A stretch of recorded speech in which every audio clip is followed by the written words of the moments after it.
Meet the Mets, meet the Mets. Step right up and greet the Mets. Bring your kiddies, bring your wife. Guaranteed to have the time of your life, because the Mets are really sucking the ball, knocking those home runs over the wall. East side, west side, everybody's coming down to meet the METS Mets of New York town. Oh, the butcher and the baker and the people on the streets, where do they go? Of New York town.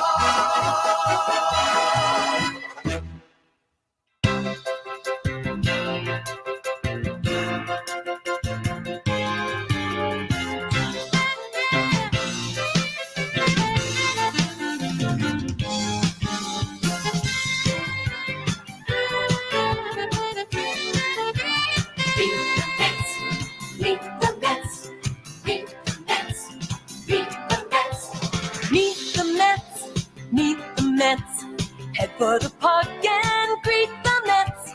Hot dogs, green grass, all out of shade. Guaranteed to have a heck of a day, because the Mets are really rocking that ball, hitting those home runs over the wall. In Jersey, Brooklyn, Queens, uptown and down. Let's go Mets! That's the cheer all over New York town. Meet the Mets, meet the Mets, meet the Mets, meet the Mets, meet the Mets.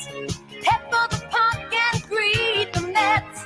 Hot dogs, green grass, all out of shade. Guaranteed to have a heck of a day, because those Mets are really rocking that ball, hitting those home runs over the wall. New Jersey, Brooklyn, Queens, uptown and down. Let's go Mets! That's the cheer all over New York town.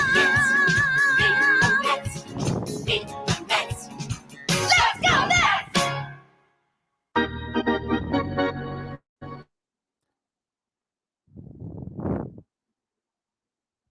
Hi, everybody. This is the Baseball Hut, the amazing, spectacular, terrific, the great one, the people's champion, host, the Hut, and we are back live from New York City. And we're going to talk about the Mets, and we're going to talk about the draft, and going to talk about whatever I want to talk about, and Juan SOTO. I think that's what everybody wants to talk about. So before we get into that, I want to thank Nelson Cruz for coming in. So it'll be interesting to see what the real Nelson Cruz, as opposed to the sort of the YouTube Nelson Cruz goes. Robert Simeon, Jersey Grit. It's good to see you all here. Now, please like this video, of course, and subscribe. So the Mets did not win today. They had a chance to win this game. The bullpen gave it up in the 8th inning. The Mets need to get a veteran reliever in here before the trade deadline. The trade deadline is on August 2nd. So we have a little bit of time to get a reliever in here. He might have pitched in the game against the Mets tonight. David Robertson. That's the guy I want. Because not for nothing, the guy has pitched in big games in this city, and he's really good, and he's pitched really well for the Cubs. He's been a closer. He's been a setup man for a World Series team. He is excellent. And he was auditioning this weekend. He looked really good in that. I didn't feel like the Mets are going to beat him tonight, this afternoon. I really did not think that was going to happen, and it didn't happen. That's the first thing. Another thing, they need offense. You can't rely on Dom Smith and J.D. Davis to carry the load at the DH position. I think the Mets would realize that. I mean, Sandy Olson sort of said that during the week. They said that during the week, quite frankly, that they're looking for a DH. They're not looking for starting pitching. They really need a guy that's going to give Pete Alonso protection. They could also use a guy, somewhere in the, on the bench. They need a little help on the bench too. So they need a little help here, a little bit help there. With some power. This team does not have a lot of power on it. Hello, James Luongo, Josh Hader. Josh Hader, he's not getting traded. Why would you trade him? But did you see that game against the Giants? He gave up like a grand slam to Mike Yastrzemski. My goodness, a grand slam in the ninth inning, crazy, or the 10th inning, whatever it was. But so the Mets need another bat in this lineup, and they need a bat off this bench. If they get a lot more production out of those two spots, I can live with the catcher right now. I am not, like I said, I'm not a big fan of Don Smith. Don Smith is terrible. Either the guy can't produce or he's hurt. Well, guess what? He's hurt again. No shock there. And we have J.D. Davis, who he just can't hit anybody good. He hits these David Robinson's a good reliever. He is good. Okay, I saw him here for 6 years with the Yankees. That guy is good. He's a good reliever. He's a good He's been a good closer, good setup man. That guy's got good stuff. J.D. Davis had no shot against him. Okay. Now the Mets record is 58-35. 23 games over 500. That is the second best first half the Mets have had in the history of this team, which is 60 years. Obviously, the best record is the 86 team. When they went, get this, they were 59-25. 59-25 in 1986 when they went to the All-Star break. This team now is on pace to win 101 games. 101 games. You imagine that? Amazing. And no pun intended. It's really quite fantastic the way they've played. They play like a real team, but they need a little help here and there. If this team is to win a World Series, they need help in this bullpen. They need a lefty in that bullpen too. They need another righty in that bullpen, and they need some power on this team. Now, we were going to have a rather sort of mundane kind of trading deadline. I was trying to figure out how can I make this trading deadline interesting for you and interesting for me. And then yesterday, a little wrinkle sort of showed up in the middle of the afternoon. The Nationals kind of let it be known that Juan Soto is not going to sign a $440 million contract with them, saying that they're going to listen to on trade offers for that right fielder. He is, I was thinking about it a little while ago. He is just an amazing player, an amazing bat. He's 23 years old, obviously. You don't see too many players like that come along. The last player we saw that was this great, just in terms of as a talent, was Miguel Cabrera. Miguel Cabrera he's really the last great generational player that we've seen. I'm not talking about pitchers and stuff. I'm talking about just as an everyday player. The last guy was Cabrera. Soto's the kind of guy that he's probably going to get 3,000 hits, 500 home runs. The guy's probably going to get awfully close to breaking the walk record. Just an amazing talent. And to see what he's accomplished, he's won a batting title, he's won a World Series. This guy's got a lot going on. Let me get to the chat. Hello, Pat Cole. Pat Cole asks, who do you think we're drafting? Well, there's a lot of players that have been discussed. Jace Jung, The hell's his name? Daniel Suzak. That's been the big player I've heard is Daniel Suzak, who's a catcher, by the way. If they draft him tonight, don't take it as an indication that they're gonna trade Alvarez, because I've heard the Mets connected to him for quite a few months. So I don't expect one thing to correlate to another thing. Hello, Aaron Gandia.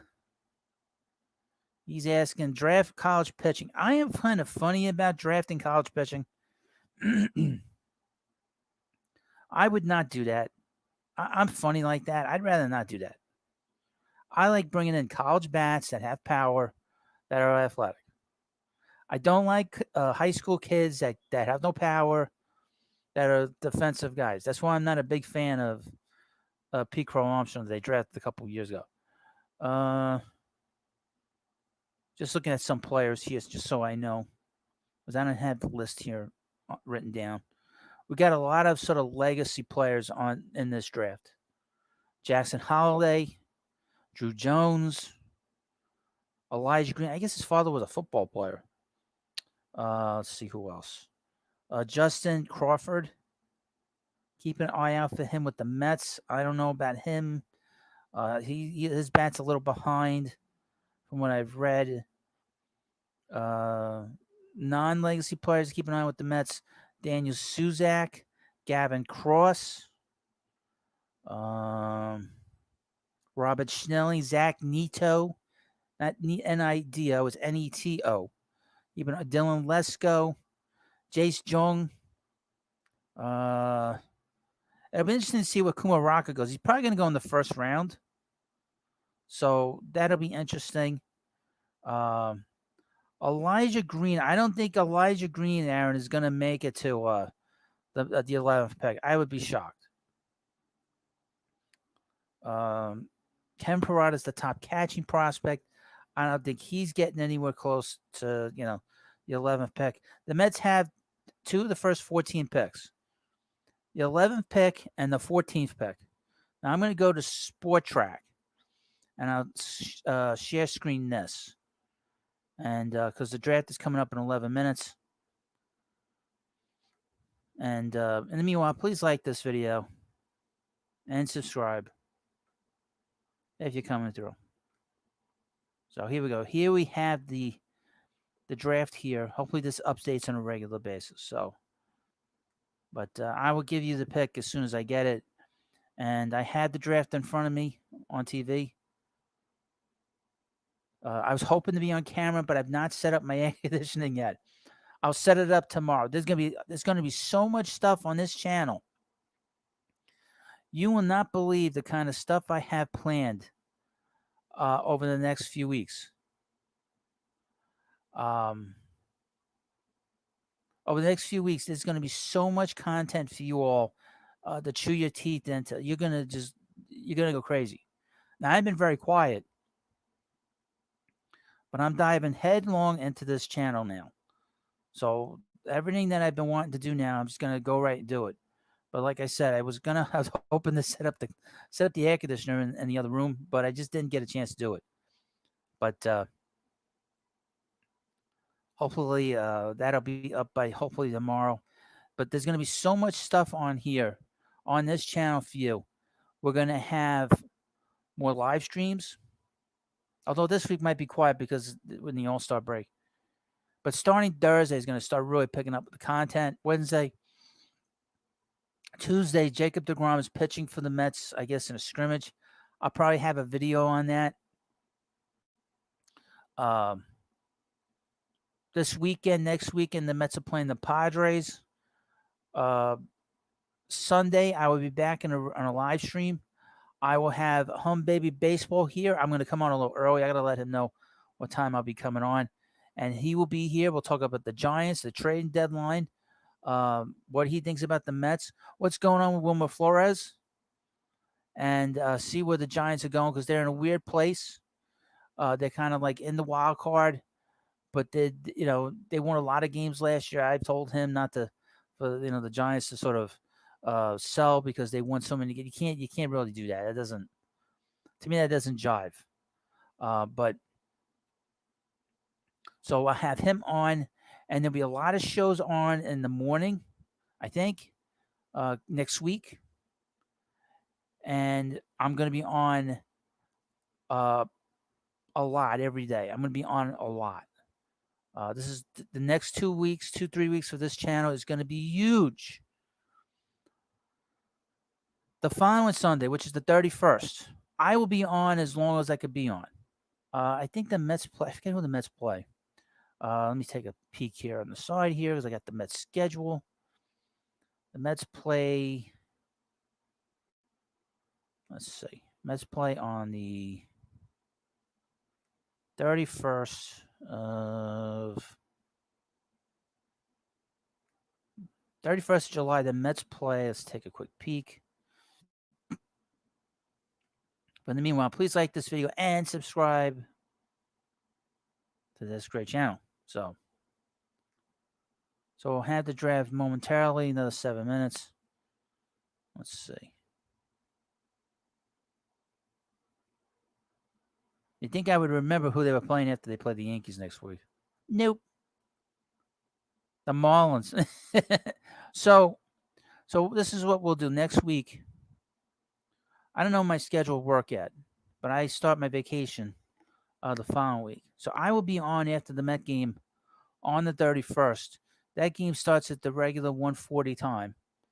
I will be on after the game, and I'll be on for quite a few hours. The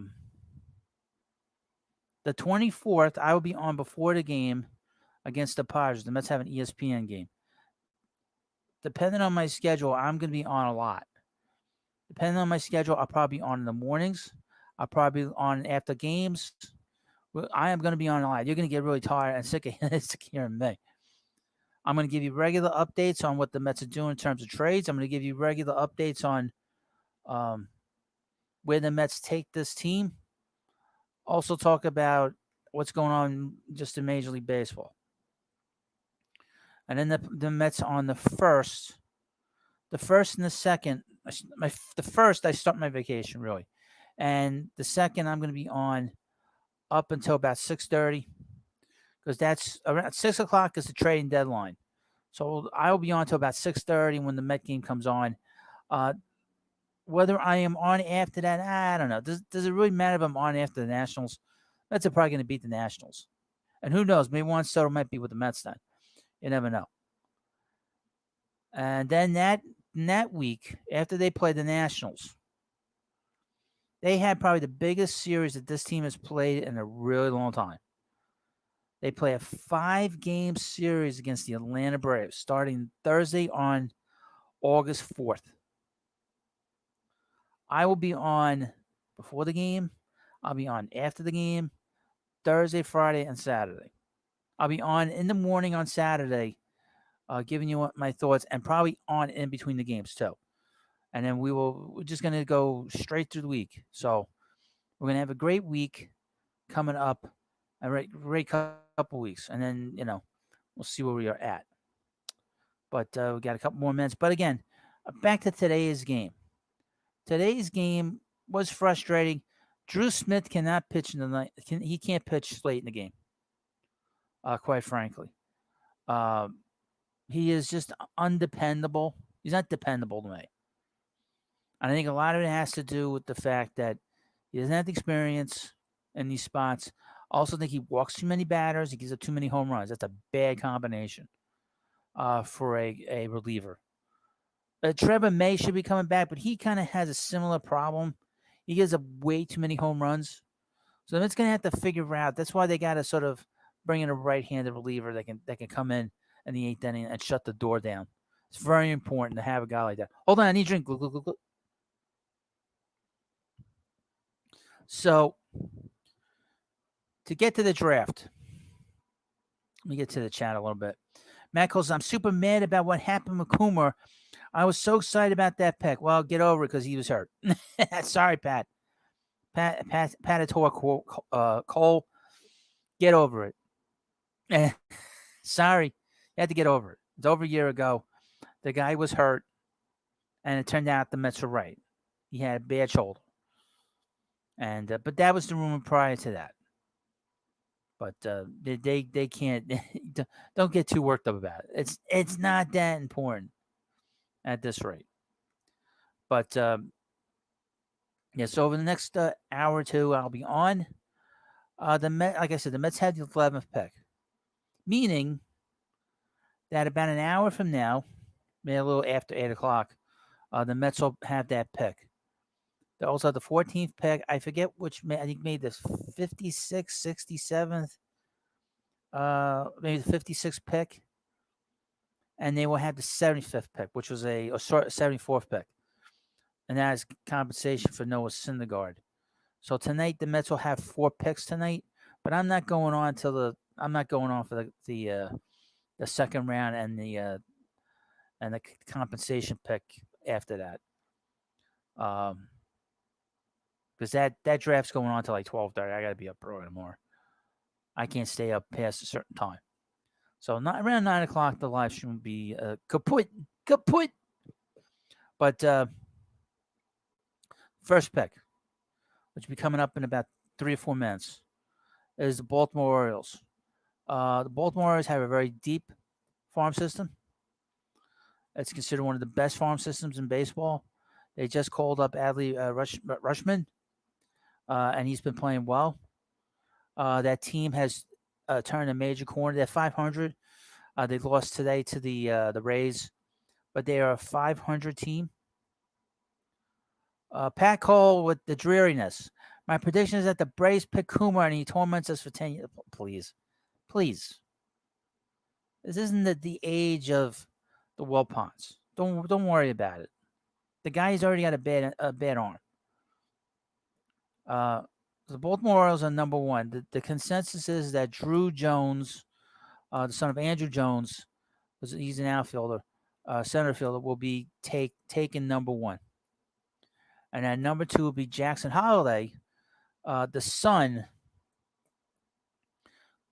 of Matt Holliday. Hello, Matthew Landau. Is Soto the one guy you par with Alvarez for? In my opinion, yes, but others disagree. I think that's something you have to seriously consider because Soto is better than anything Alvarez can be. The only thing about Alvarez is the catcher. Is Alvarez going to be as good as Soto? I highly doubt it. From Todd Lakai. I wonder if Stroman not pitching in 2020 had something to do with the Mets not getting compensation. I don't think so. I don't know what that has to do with anything.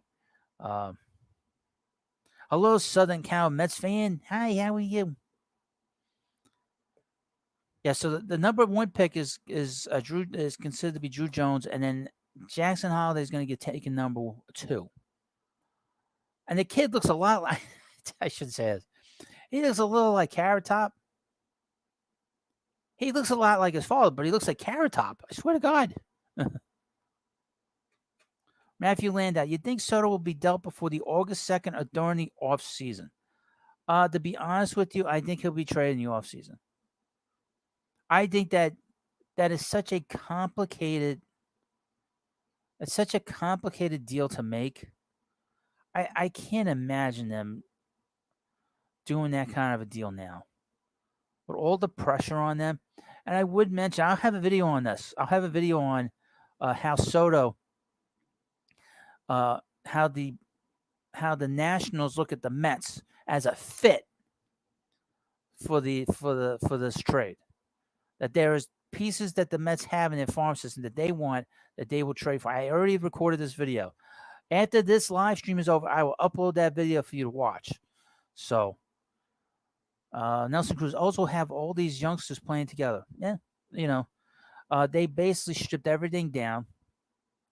They're probably going to trade Mancini. Where he's going to go, probably the Mets, I would think. But we'll see. But the consensus is that Jones is going to go first. Holliday's going to go second. Brooks Lee is going to go third in this draft. Cam Collier is another son of a player, Lou Collier. And Termer Johnson. I was watching him do an interview before the draft. I'd love to have him on the Mets. Oh my God, what a great kid. You know, and it seems like he's like very magnetic. Other players gravitate towards him. Very, very impressive. I hope he gets a good market to go to. Seems like he's either going to go to the Pirates or the Nationals. He needs to go to a better market than that. You know, Baltimore would be good for him. I don't think he'll go there, but Washington's okay. I hope he doesn't go to Miami. You know, go to a big market. He goes to Miami, they're going to trade him at some point. So I hope he gets a good market to be in. So a lot of young guys from that are the sons of major league players. Now, please like this video if you haven't already, and subscribe to the Baseball Hut. Let's see how many likes we got here. Can we get some more likes in this? Can we get like 25 likes? That would be great. That would be great. Let's get the 25 likes for this video. Todd Lacoste says, Nats already traded Scherzer and Turner for... That's right. Ruiz. So Ruiz is considered their best catchers. That's why I'm a little starting to wonder if they would want Alvarez if they've made the trade for Ruiz. So we'll just wait for the first pick. That'll be in a few minutes. Let's just go run down on the draft a little bit. Top 10. Baltimore, Arizona, the Rangers, the Pirates, the Nationals, the Marlins, the Cubs, the Twins, the Royals, the Rockies.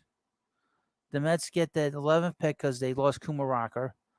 Detroit, the Angels, the Mets again, the Padres, the Guardians, the Phillies, Cincinnati Reds, the Athletics, the Braves, Cole, you really think that Kumar Rocker is going to go 20th in the first round? I don't know about that. The Mariners, they've played really well, the Mariners, huh? They got themselves back into the race. The Cardinals, the Blue Jays, the Red Sox, Yankees. See where the Yankees go. I won't cover that. The White Sox, the Brewers, the Astros, the Rays, and the Giants. Giants got the last pick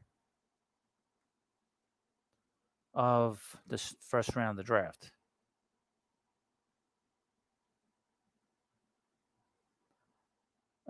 I would not touch Corbin's contract. I wouldn't touch that contract. Yeah, that contract is a bad contract. Patrick Corbin, that's a bad. I wouldn't take that contract. Just based off of the fact that he's pitched so poorly the last few years. You know, I mean, he was pitching well for a good team, and then they broke the team up, and he's pitched terrible. He's pitched terribly. You know? Why would you ever want to pick him up at this rate? You know what I'm saying? You know what I mean? Why would you ever want to pick that contract up? And it just doesn't, it's just stupid. I'd rather just give up, just the players than do that. I wouldn't do that. I wouldn't do that. Yeah, I know the Mets have told a lot and then you give up all this talent. Why would you give up all this talent plus take on that bad contract? Plus you got to sign SOTO. I just love the way Mad Dog says Soto's name. SOTO. Juan Soto. The SOTO trade rumors. Love the way he says certain words. But there we go. Less than a minute. We'll get hopefully the first pick of this draft. Let's do this. Let's get this done. Now, please like this video again. In the meanwhile, and subscribe to the Baseball Hut. And we get a few more likes for this live stream. 6 more likes. 6 more likes. That'd be great. Be great if I get to 100. I don't know if I might be smoking something if I'm doing that. I'm just wishful thinking for 100 likes, but let's see. Let's get this road on the show. From Matthew, any chance Turner drops to 11? Probably no chance. I doubt it. S.O. Rourke. What is our best case scenario that picks 11 and 14? Probably guys like Suzak, Nito. Oh, here we go. Here comes the most popular guy in baseball, Rob Manfred. He's like having trouble walking. What's going on here?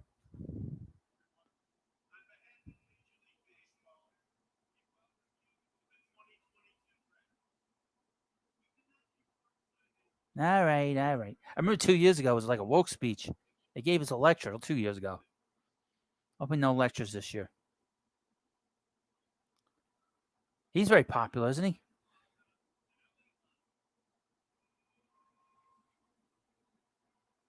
I don't see Johnson dropping past the fifth pick.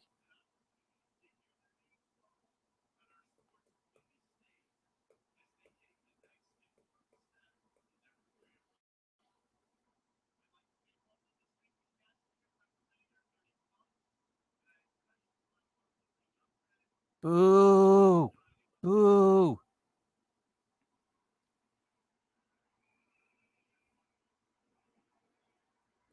Get to the pick. Let's get to it.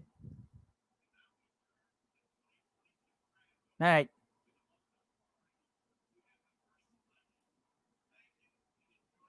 Now we gotta wait. This sucks. Now we gotta wait. Son of a. Oh, I need a drink. Look. They got the first, 33rd, 42nd, and 67th pick. Boy, oh boy. Now we gotta wait. This sucks. So, like I said, Drew Jones is really the big pick there. If he doesn't go number one, I'd be very surprised at this rate. It seems that's the consensus amongst some of these experts. And from what I read, he pretty much can't miss. There's quite a few can't misses in this draft. There's no generational player in this draft, but there's a lot of very good players that are going to be all-stars. He's probably going to be one of them. Jackson Holiday's probably going to be another one. Prada. I'm all right. Quite a few of them are going to be stars. Brooks Lee's going to be a star. Turner Johnson, definitely. Jacob Berry, Elijah Green. We'll see. But we'll see. Well, they should just went to the pick. What time is it now?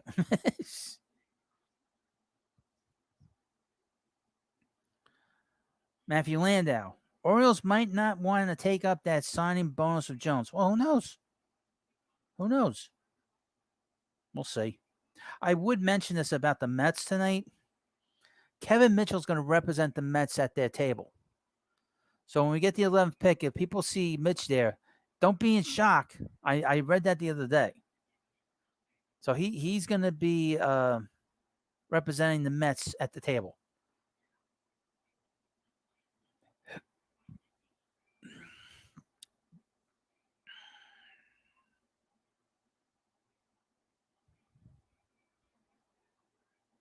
So, like I said, a lot of big shows coming up. Next week I'll have Home Baby Baseball on. I'll be on earlier. There's going to be a lot of stuff that week, next week, and the following week. Big shows for the very first week of August. I'm going to be on all day that Monday, pretty much all day on Tuesday. I'm going to cover most of the games against the Braves week. It's gonna be awesome.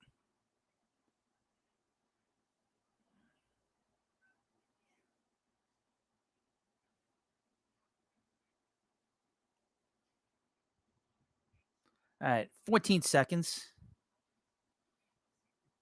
The Orioles are on the clock. We'll see who the Baltimore Orioles taking number one. Probably Drew Jones, I would think. If it's not him, I'd be shocked. Hey, does anybody care about the World Baseball Classic? I know I don't. Maybe if you go into the game, but otherwise, I have no interest in that. No interest in that, by the way.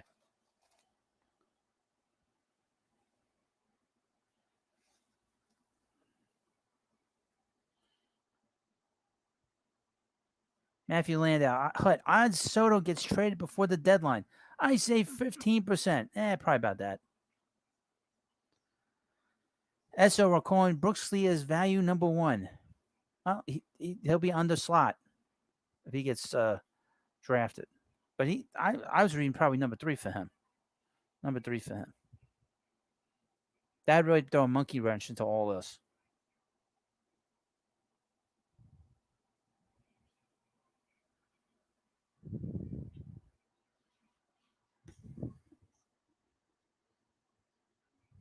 So we'll see who goes number one here. They're doing some promotional thing. Can we get to it already?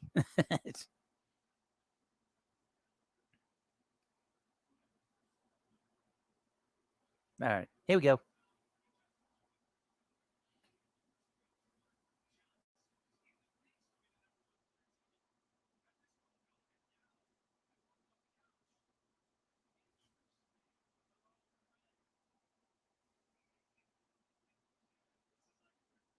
Turner Johnson just got a phone call just now. I wonder if he got drafted number one. He would be a great number one pick.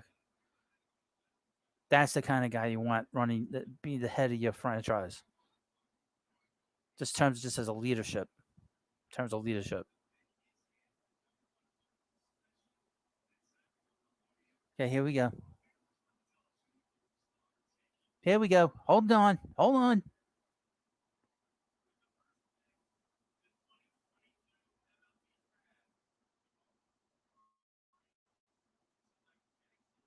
Jackson Holiday, number one. Jackson Holiday went number one. Wow. Jackson Holiday.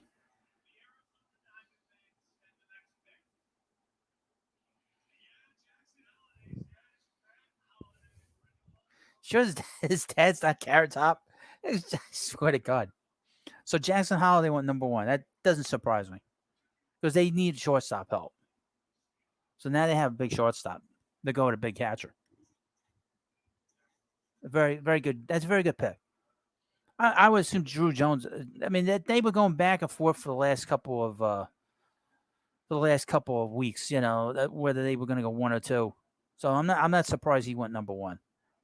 He's got a lot of filling out to do. I mean, he's a tall kid, but he's very skinny. He's got a lot of filling out.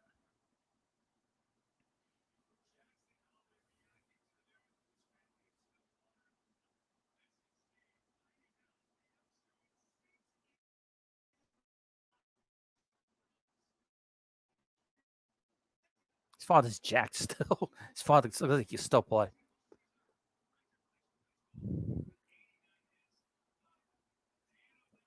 He's not a big kid, but he's got big arms on him. He's gone number one. Jackson Holiday, number one. Okay. Very, very good pick. You can't go wrong with him. Can't go wrong with him. Quite frankly. So he's number one. Shortstop. He's going to fill out. I mean, I think he looks small because he's, he needs to fill out. He's 6'1". He's not a little guy, and he's got really big arms. He needs a lot of filling out to do, But he does not look big. I agree with you there.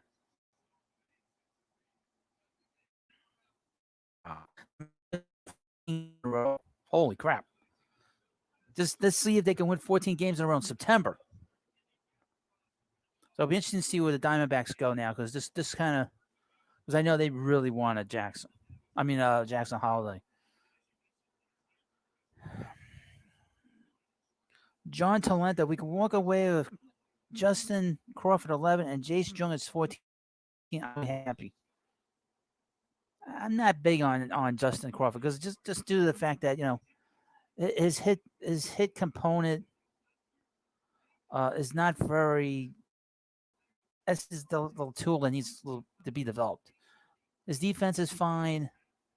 His his running is fine, but I'm not too big on that. Tom, the guy that drafted out of the Little League now, he does look like a little kid. he, he got a bit of he got a big baby face. He's got to grow that out. He's got to grow some. He needs to cut his hair. That doesn't look good. He's got to cut his hair, and he needs to sort of grow some facial hair. You know. But Jackson Holiday's gone number one. So, I mean, he is wide. Just looking at him, and his arms are big, but he needs to put on like 40 pounds.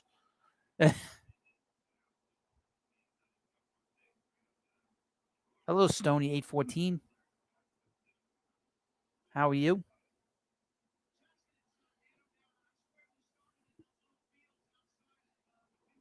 In a minute, we'll get the number 2 pick.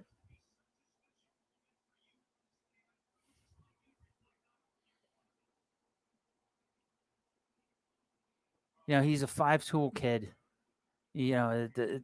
But he needs to fill out.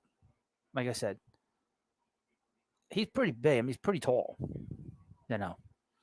Um, he needs to put it on 40 pounds of muscle. He definitely does need to put some weight on. So the pick is in for the Arizona Diamondbacks. You sure about that? Just joining in. Who was number 1? Jackson Holiday.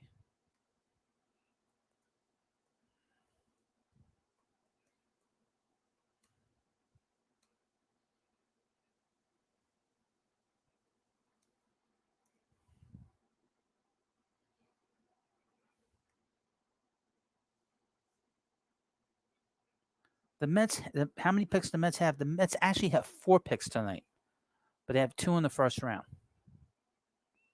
I'll post the picks on the. I'll highlight the picks here. But the Mets have 4 picks tonight. The first 2 in the first round.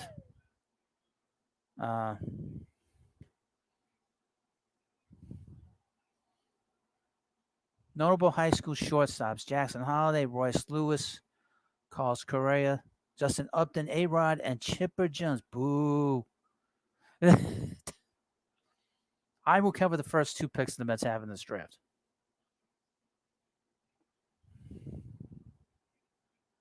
Let's see who number 2 is. I would think Drew Jones. If he goes past this, I'd be shocked. Last year's draft was a little shocking because Morocco went down so low, and that's why the Mets got him. I guess at number 10. So surprising they got him. But they got him because he was injured, I would mention this live stream is also on Facebook, so.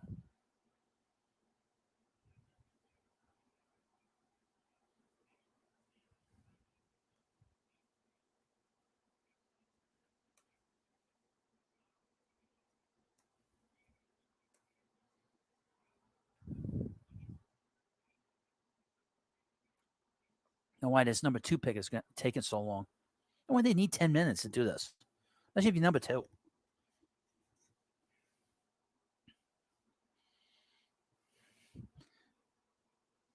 Matt Holliday was the 7th round pick for the Rockies. Stony 814. Another question. What number pick is our first pick? The 11th. Number 11 and number 14. Then they have something in the second round, and then they have the 75th pick. I don't know that their second round pick is yet. I don't remember what it was.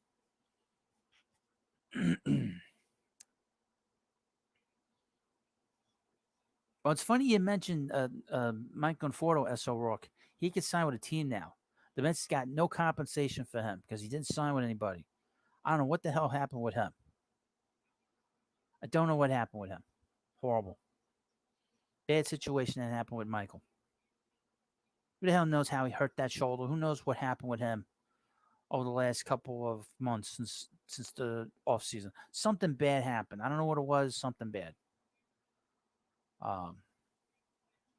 Something really bad happened.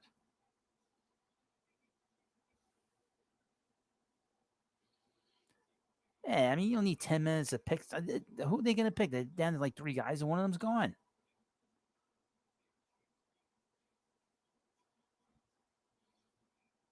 Arizona has the second, 34th, and 43rd overall pick.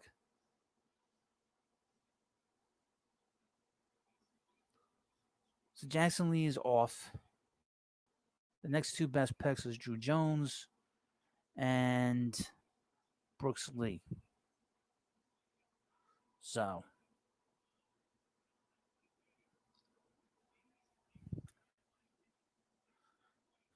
then after that is Terma Johnson, Elijah Green, Kevin Parada, Jacob Berry, Jace Jung, Gavin Cross. Very few pitchers. Very, very few pitchers. But amazingly enough, Kumarock is number 20.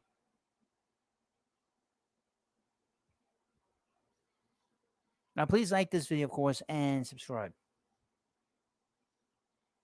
Steve Perez, Scott Boras. Oh, here we go. Number 2 pick. There we go. Rob Manfred. He's going up to the podium. There we go.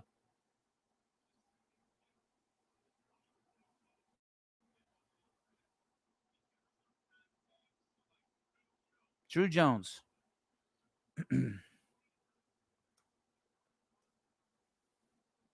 Drew Jones is number 2. No surprise there.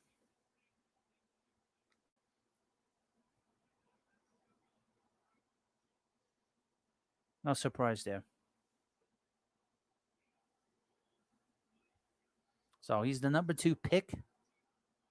The son of Andrew Jones. Andrew Jones. So we could be waiting a while for the Mets pick, I think, guys.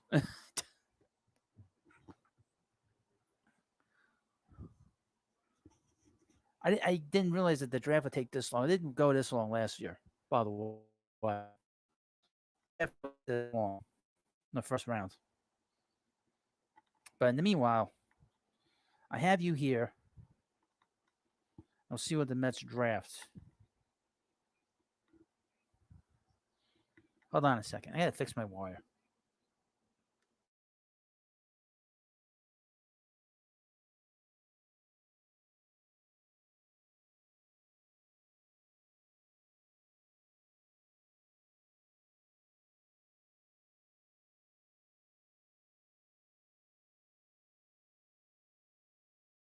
I'm back. All right, I'm back. Had to fix my wire. It was all tangled up here. But yeah, so Drew Jones has gone number 2. We'll see what the Rangers pick. They've been saying Brooks Lee for the last few weeks, so Brooks Lee's probably going to go to the Rangers, and he is a shortstop, and they kind of need a shortstop, to be honest with you. So, and then we'll see where everybody else lines up. The pick is in from the Rangers. Okay, I think they give them like 10 minutes.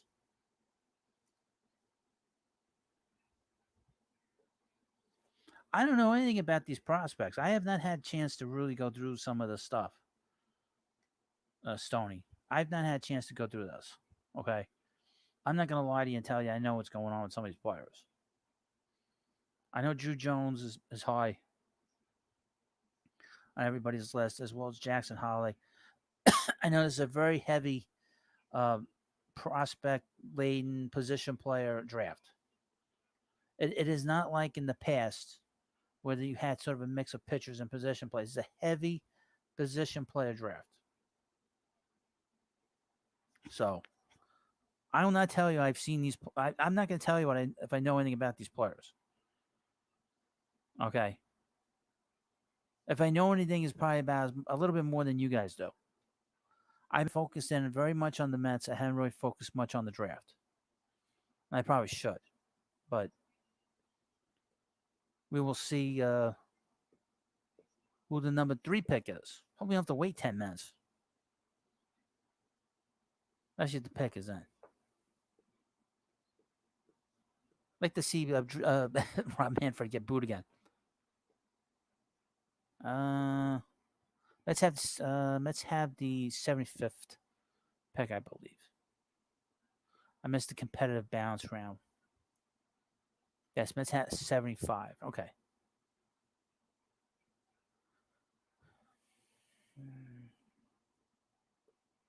See, that's why I don't really like these high school players to go so high up, because you don't know what they're going to be like in 5 years in terms of how they mature, in terms of how they fill out. And I don't know where these guys are going to be. But these college picks, I know. Here we go. This is the number 3 pick. I have to wait too long with it.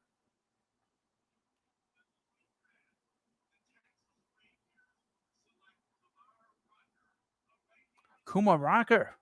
Wow. Kumar Rocker went number 3. Wow. And Kuma doesn't look too excited. So Kumar Rocker went number 3. Oh my God. I can't believe the Rangers did that. I can't believe that. I would not do that. That is not a good pick. Sorry. That is not a good pick for number 3. What did he earn to go number 3? Oh my God. Why would they pick Kumar Rocker number 3? That is an insane pick. So they basically matched him with Jack Leiter to be friends with Jack Leiter. He's gonna be in the big leagues. But why is he going number 3? This is a shocking pick. I can't believe that. And they didn't even think about it. They didn't even think twice about it. They waited like 5 minutes. I can't believe that. That is crazy. I would not. I would not pick Kumar Rocker number 3 at all. With his injury history, and why would you do that? Oh my God! With the talent that's in this draft, in terms of just everyday players, you take this pitcher. He's not even the top pitcher according to Baseball America. The top pitcher according to Baseball America is Brock Porter and Dylan Lesko.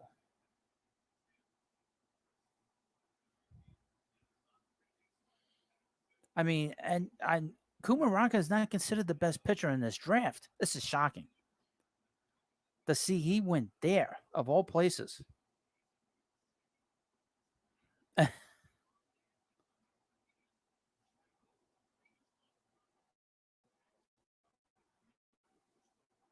It's crazy.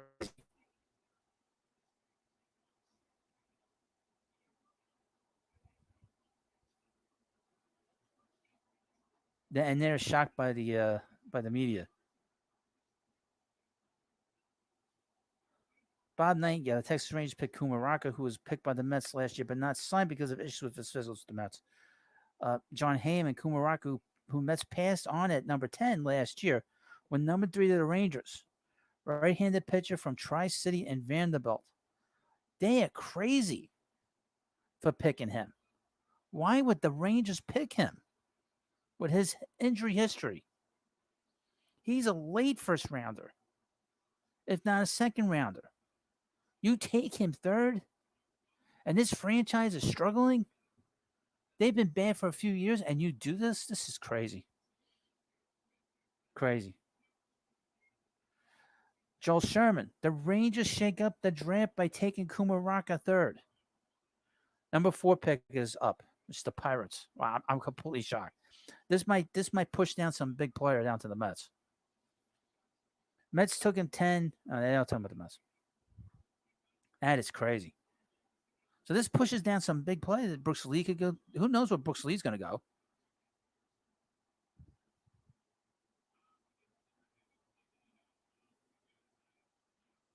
I understand. You sure about that? Watch now, Hut. Remember you just. Let me tell you. The thing is about him is that I know Kumaraka, and I have read some of the pictures. I have the list here uh, of these players.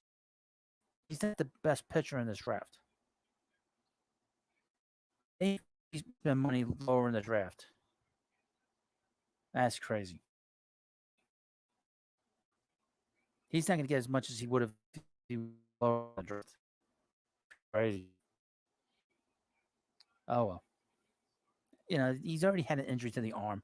I'd stay away from him.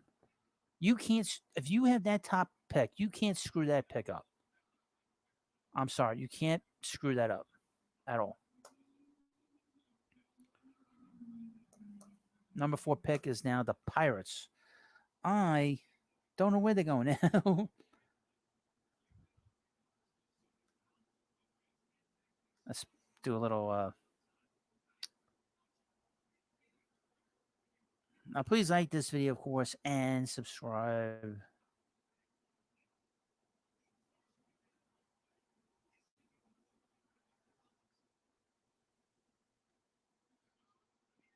See if I can update this a little bit. It's a little slow.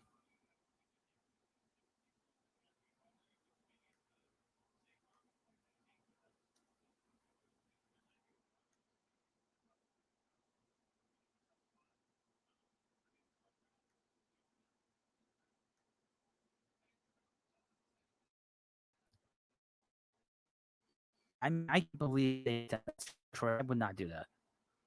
They're crazy for doing that. Crazy for doing that.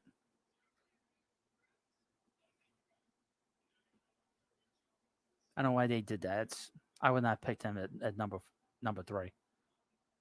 Ronka's about 22, 22, 23. He's still young. That's not a problem.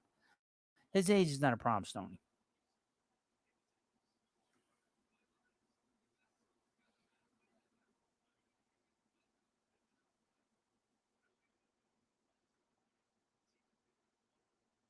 Let me just take down his number 4, the Pirates.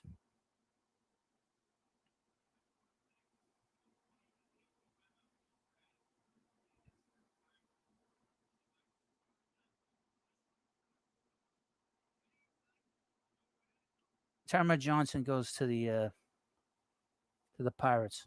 No surprise there. Kind of expecting that.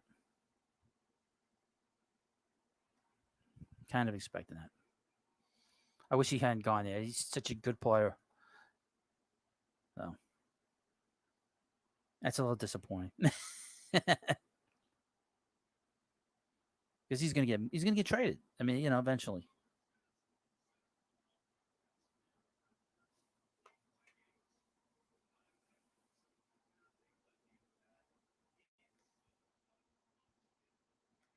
Just take that.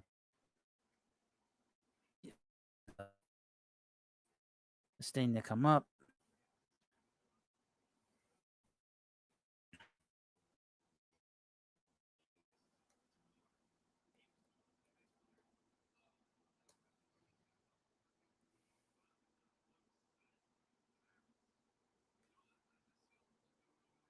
Yeah, so Terma Johnson's number 4. Disappointed. I wish he'd gone a little to a better place than the Pirates.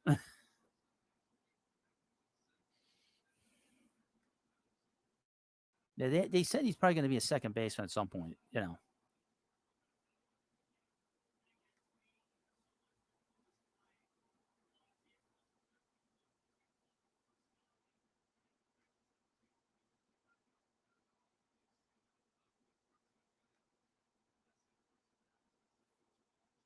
And please like this live stream. Like I said, some of these players I don't know. The one player I do know is Kumaraka. By the way. And Terma Johnson, very impressive. I already got the Pirates hat on him. Very impressive.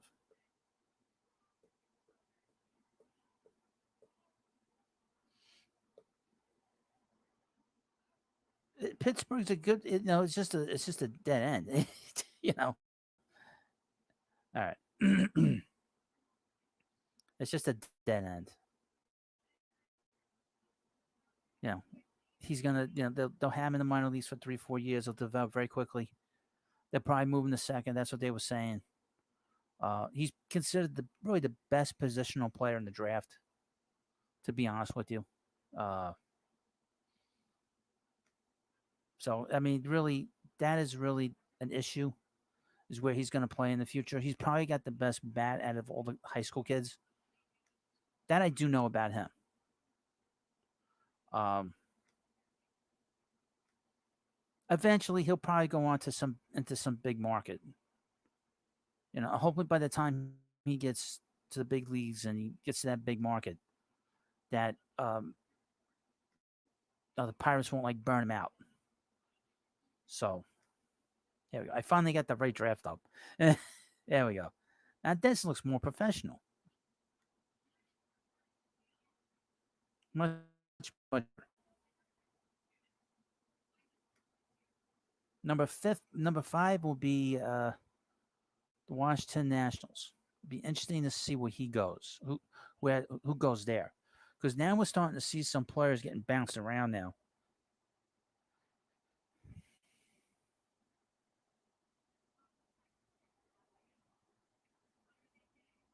Guys that were considered very high picks are getting bounced around now.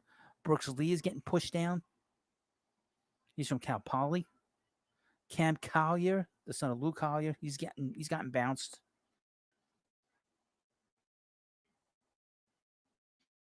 So he's getting down. So one of these players that's considered a top pick is going to go down to 11. We'll see who it is. But Kuma Rocket, that really just threw a monkey wrench to everything here. And Brooks Lee was supposed to go number 3. He's not number 3. So we'll see where he goes. I told you, I like these college players because then they get here quickly, I like college players this high in the draft.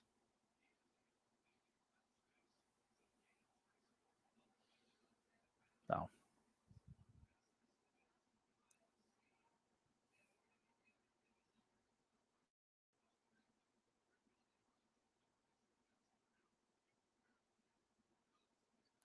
Matthew Landau could determine what the Nationals might want for SOTO. I don't think so. Because a lot of these players, they're not going to be ready for another 3 or 4 years. I highly doubt it. They don't. They do these drafts aside from anything they do with the major league team. And the Nationals are so bad. They just need talent. They don't care about the major league team. And like I said, they're gonna start moving players out of here. And they're gonna be selling the team too.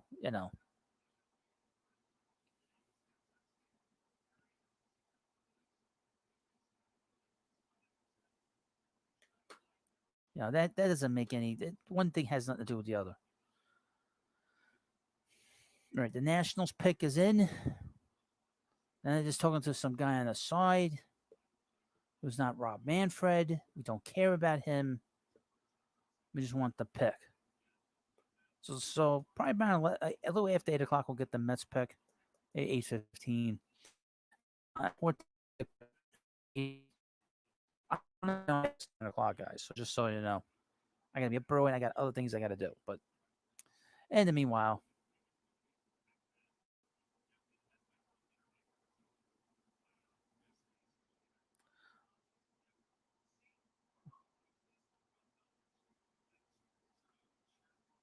from Matthew Landau, who would you want the Mets to trade for the most before the deadline outside of SOTO?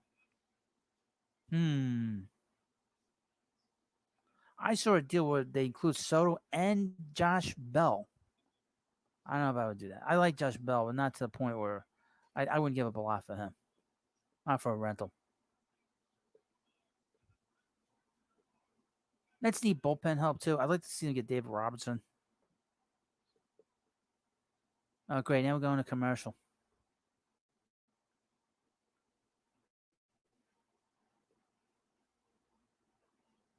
Stoney 814 Hunt. I have a question for you. I have a question. Do you think we will get Soto? Uh, Chances are less than 50-50. That's my answer. The report is like I said, I'll have a video after this live stream's over talking about how the Nationals are interested in some of the Met players and that there's a fit with the Mets. So, uh,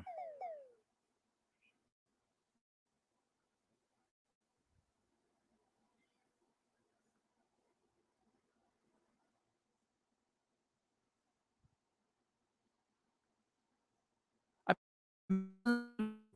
that could really hold on to, that would really be able to trade for and hold on to Juan Soto, the Mets and the Dodgers. The Yankees don't seem to be in the market to want to spend a lot of money on players. Uh, just based off the owner. Hal Steinbrenner does not want to spend a lot of money, and he has to think about Aaron Judge. Okay, that's a big factor in all this. So I don't know what the Mets, what the Yankees' mentality is. The Dodgers wouldn't have a problem with it. I don't think. And the Dodgers made that big trade last year with the Nationals. And the Dodgers have like endless supplies of like young players that never do anything in the major leagues, but they fool everybody. Except when they play for the Dodgers, then they play well. You know. But to answer your question, I don't know where he's going. Try to treat it like he's not going to be with the Mets, and probably all likelihood he'll be out of the division, if not out of the league. I've heard the Padres. I have a whole list of teams that sort of popped up in the last day. The Mets, the Yankees, the Padres, the Dodgers, the Mariners, the Blue Jays, and the Cardinals. I can see him going to the Cardinals. The Cardinals have a lot of talent. And Arenado has a walk, can walk after this year. He didn't leave St. Louis. That's a perfect spot for him. That's a perfect place for him to be. But if he walks, then they could sign. They can use the money that they would have used on Arenado for Soto. Keep an eye on the Cardinals. I think the Cardinals are always lurking around, looking for the next big player. He's the next big generational player. We've seen some of these generational players retire or getting close to retirement. Cabrera, Albert Pujols, those are generational players. You know. Somebody asked me, is Rafael Devers, who would I rather have, Devers or Soto? Soto. Radar room. Where does the Met farm system rank? Like in the bottom third, like 2021. It's not very good. The prospects they have, the top 3 or 4, they are big prospects. Beatty's a big prospect. He's the number 1 third base prospect in baseball. And Alvarez is now the number 1 catching prospect in baseball. And he was number 2 for most of the season, up until Rushman got called up to the Orioles. And here's the Nationals. Boy, they look happy.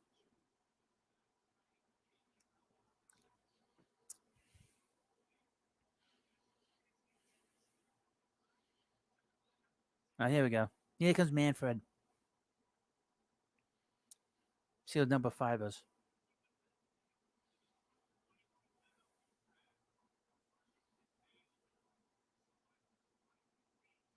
They're taking Elijah Green. Elijah Green. He's a big prospect, too. Elijah Green. That's a big he's a big prospect.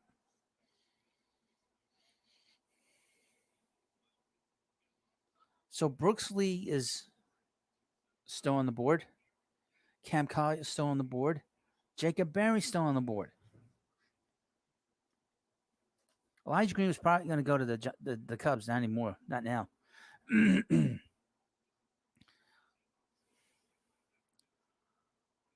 Jackson Holiday, high school player. Drew Jones, high school player. Termer Johnson, high school player. Elijah Green, high school player. Interesting. Very heavy with the high school players.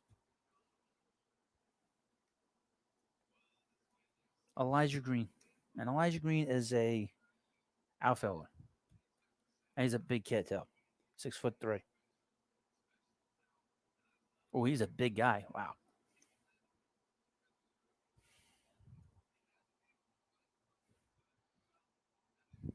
6'3", and he's 18. Wow, he's a big dude.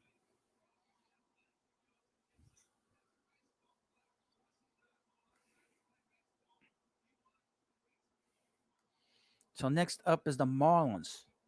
His father was Eric Green. Eric Green, who did he play for? The Ravens? Another great athlete. Wow. He's a big guy. Total opposite of Termarr Johnson. Another high school player. Interesting. The first 4 out of 5 picks were high school players. We'll see who number 6 is. And that's the Marlins. Some of these players are getting pushed down. Like I said, Brooks Lee, Cam Collier. We'll see where they go.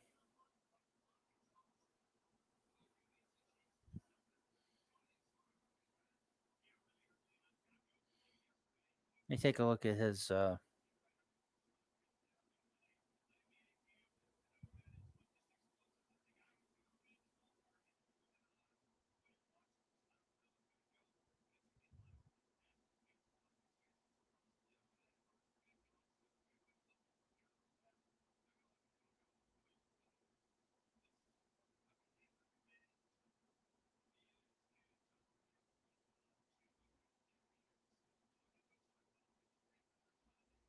Now, please like this video. I'm sorry, I'm just looking up something on Elijah Green.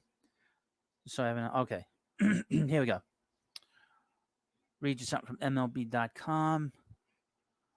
Scouting grades. It goes up to 70. 70 is the highest. His hit grade is 50. His power is 60. As a runner, he's 70. His arm is 60. His fielding is 60. Overall, 60.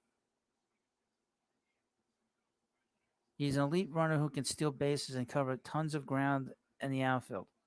We should be able to man center field with a plus arm for a very long time to come. This complete tool set doesn't come around very often, so it's likely someone in the top of the first round calls him, even if there are remaining questions about his hit tool. And so he's gone number 5 from IMG Academy in Florida. He's 18. Oh, he's 17. No, he's 18. Sorry. 19 this year. His father was Eric Green. He's an NFL Pro Bowl tight end. He's a big kid. Stony 814 isn't saying the Marlins farm system is ranked number 7. There's no way. Well, there is a way because they traded all these players in the past, like Ozuna and Stanton and Yelich. They always trading players that are good. So Elijah Green is number 5. We'll see who goes number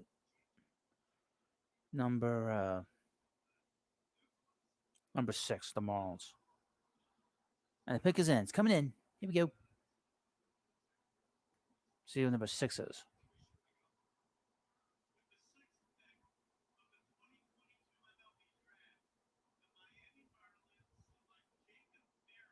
Jacob Berry. Jacob Berry is now the 6th pick. It's the first college player. Jacob Berry, 3rd baseman with the Marlins.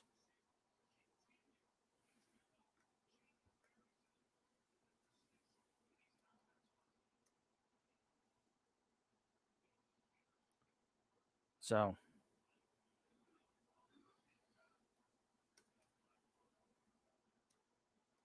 he's number 6 pick.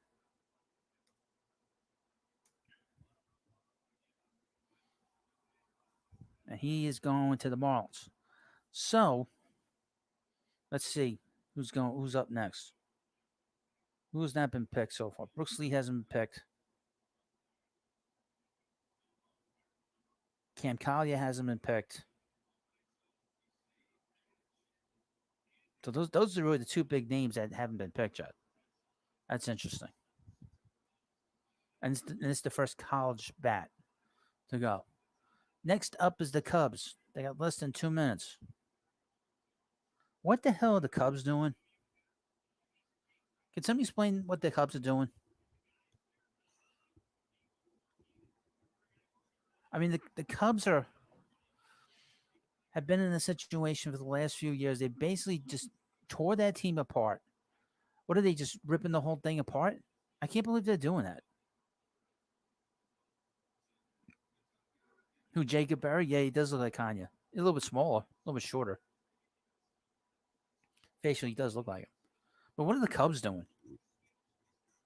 Where are the Cubs going to go from here?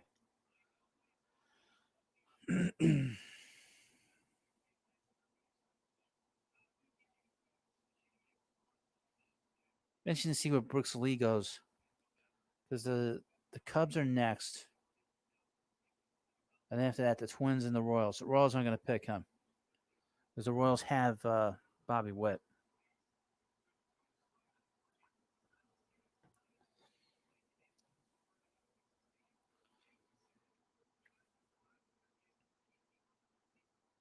Now, please like this video and, of course, subscribe. We'll get to the Mets picks shortly, hopefully. And hope you're liking this live stream. We're going to have all kinds of live streams coming up. And we're going to have a big show as we go to the trading deadline. I'm gonna spend a lot of time online starting next week in the mornings, I think, in the afternoons, in the evening after games. I'm gonna be very, very busy. So you want to subscribe to this channel as we chase a World Series with the Mets and follow Major League Baseball and the trading deadline.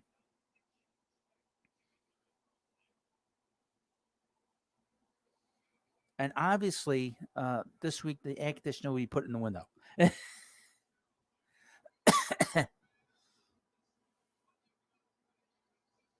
Ronnie Fun, good question about Cubs tanking, but sign Stroman. They need somebody to pitch, Ronnie. They need somebody to pitch. They have to have somebody to pitch. So I'm totally blown away that Kumaraka went number 3. I cannot believe he went number 3.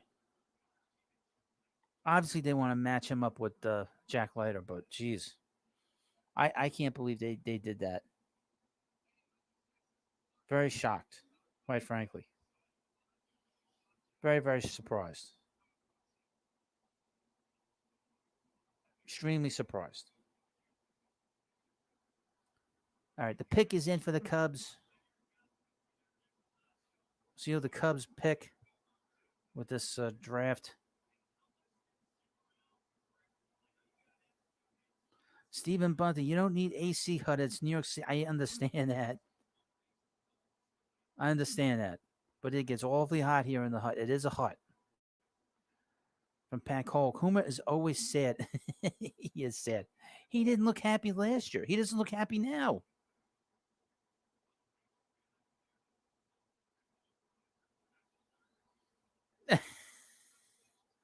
I'm sorry. It's just too hot in this house.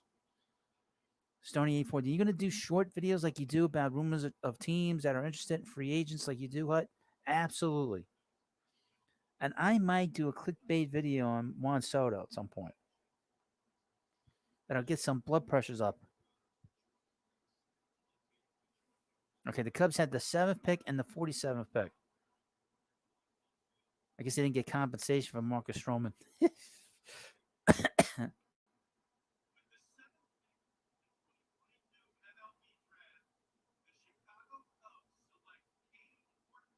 Who? Cade Horton. Who the hell is that? Cade Horton.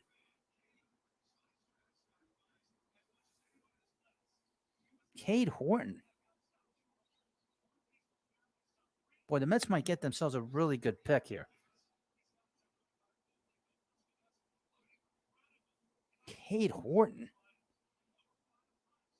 Where was he in this thing?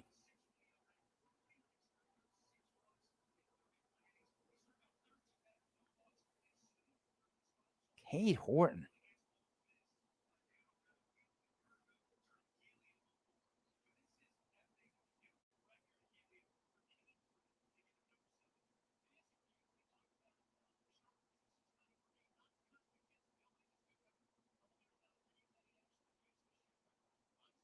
Cade Horton. It's like his stock was rising in this draft. Cade Horton. I hadn't heard his name. You never know with some of these players where they're coming from.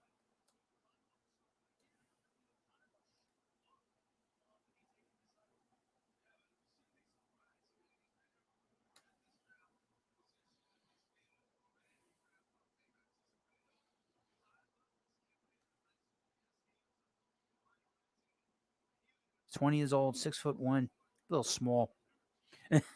I'm not 6'1", but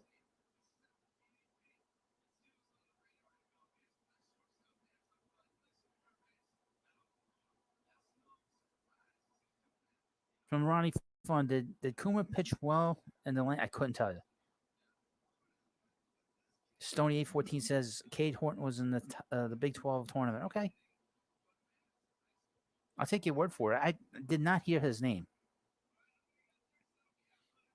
Yeah, you do read the names. You do come across some of the names, along the line. I've not seen him in any mock draft that I've been following. And I've been doing the mock drafts on the other channel. I've not seen anything with him.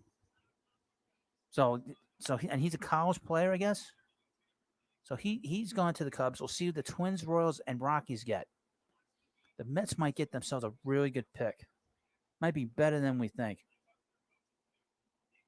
Again, from a mock draft that I have, Brooks Lee's still out there. Cam Collier's still out there. Kevin PARADA, he's the best catcher in this draft. He's still out there. The Twins are next on here. Gavin Cross and Daniel Suzak. Hello, Ron Wilson.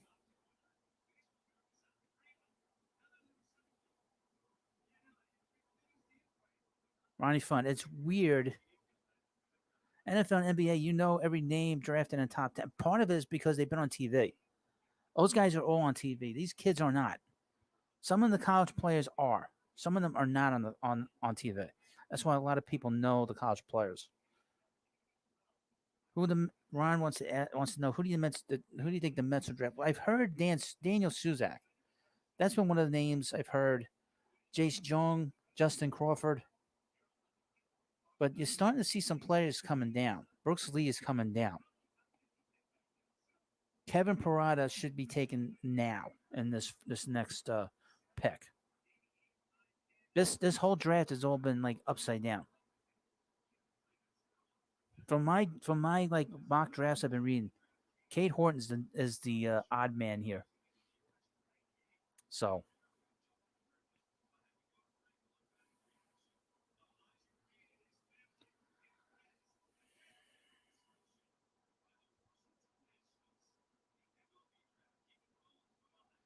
Elijah Green went number 5.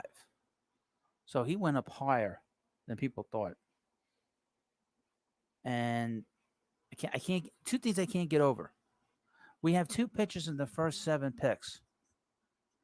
Kumaraka went 3, which was the shock of this draft so far, and Cade Horton, who I've not heard of. But we're starting to see some interesting players drop now.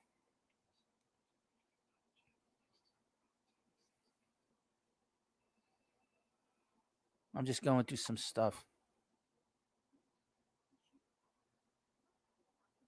From Jim Bowden, the Twins are taking Brooks Lee here. Boy, the Mets could get themselves a catcher with this first pick. They could get themselves a catcher.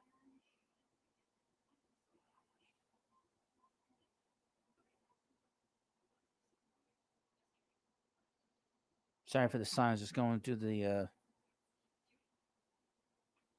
It's from Jeff Pozzon.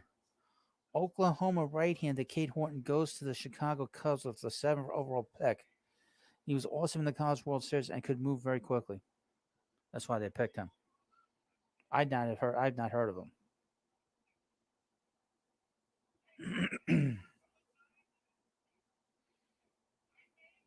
Jim Bound says they're going to take the Twins are going to take Brooks Lee.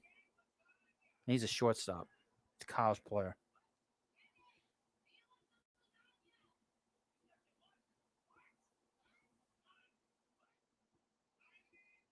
Crazy. There's been an upside down draft, to be honest with you. I mean, really, the only one that wasn't surprised is the first 2 picks. It was either going to go Jackson or Jones. And then after the 3rd pick, I don't know what the Rangers are thinking there. I don't understand what the Rangers are doing.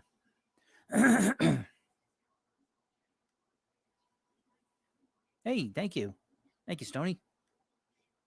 Ding, ding, ding, ding.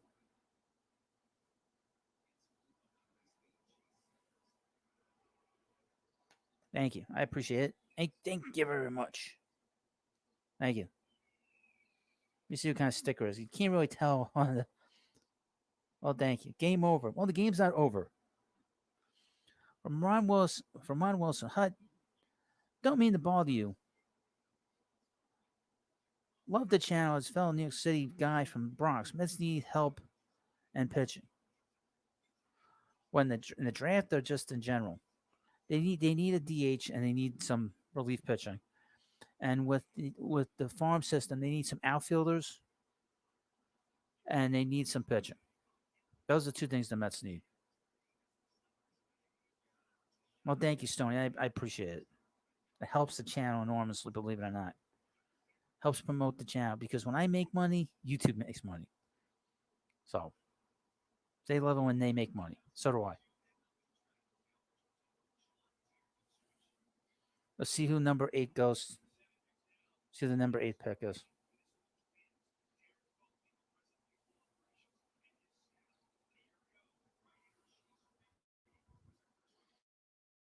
The 38 and a 68 pick tonight.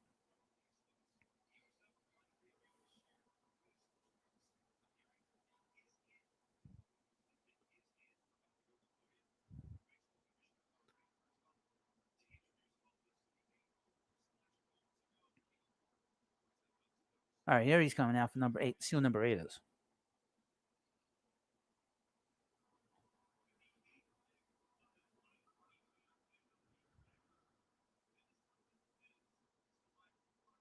Brooks Lee, number 8. Brooks Lee, number 8. College bat. So he's number 8. Switch hitter. Just saying. So we had the Royals and the Rockies. One of the mock drafts says that the Twins were going to take a catcher. And that the Rockies were going to take a catcher. So the Twins are off the board. We have 2 catchers still on the board. Okay. There's 2 catchers on the board now. PARADA and Suzak. Mets are going to get themselves a pretty good player here.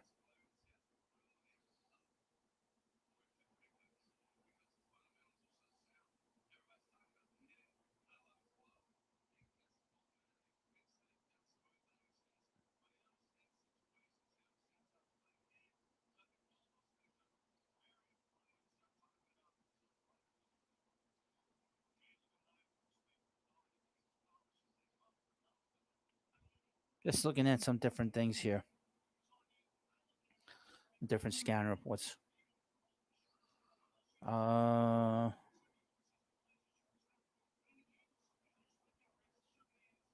Seems like Parada's the big catcher in this draft. Just because the Mets draft a catcher doesn't mean that they're gonna trade they're gonna trade Alvarez. because the Mets have been connected to catchers this whole like spring and summer with the Suzak. That's been the big player the Mets have been connected to. But if Parada falls in their lap, and that's best way to describe it, if Parada falls in their lap, they're gonna take him, at least with one of the picks. See, I would like to see them pick two like everyday players in this draft, at least in the first two picks. But there is a pitcher, Brock Porter, who the Mets have been connected to, but he's a high school pitcher. So they got to be a little careful with these high school players. So the Royals are up next. We'll see who they pick. The Royals seem to be going in the right direction.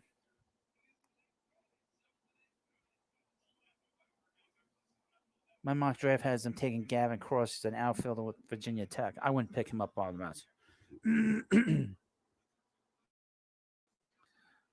Mike Doherty. I find it highly unlikely the Nats trade Soto in the division, although I would love Soto. Mike, they're going to sell the team. They don't care where they're going to trade him to. They're not going to get annoyed that they're going to see him all the time. They're going to trade him anywhere where they get the most value.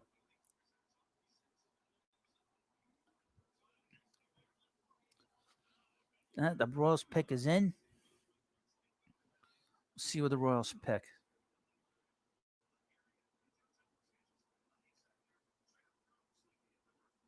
Royals have the 9th pick and the 49th pick. And so I'll be on until 9 o'clock tonight.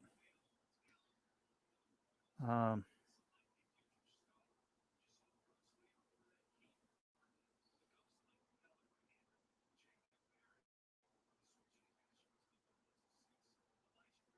see where the Royals go. It's weird. They all have blue coats on, but they're not royal blue. They're like light blue.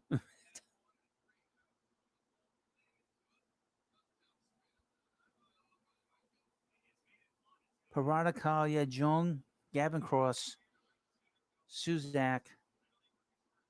All right, here we go. Here comes Manfred. Manfred. See what they get. See what they pick.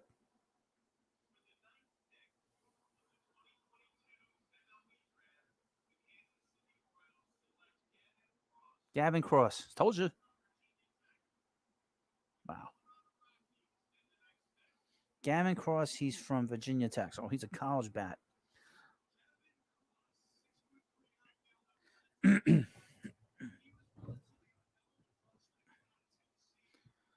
Just reading his scan report here. He's not a big power bat. Let's take a look at Kevin Parada.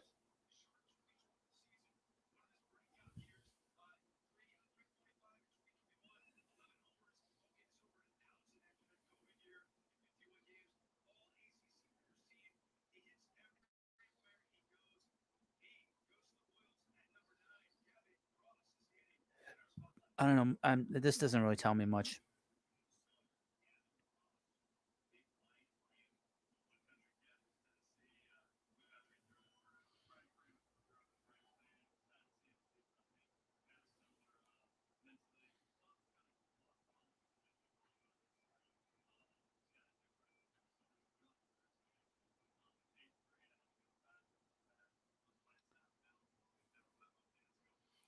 Ron Wilson can't take another catcher. Why not? Why not? Why shouldn't you? There's nothing wrong. You want to get as much. If he's the most talented player in this draft, why wouldn't you take him?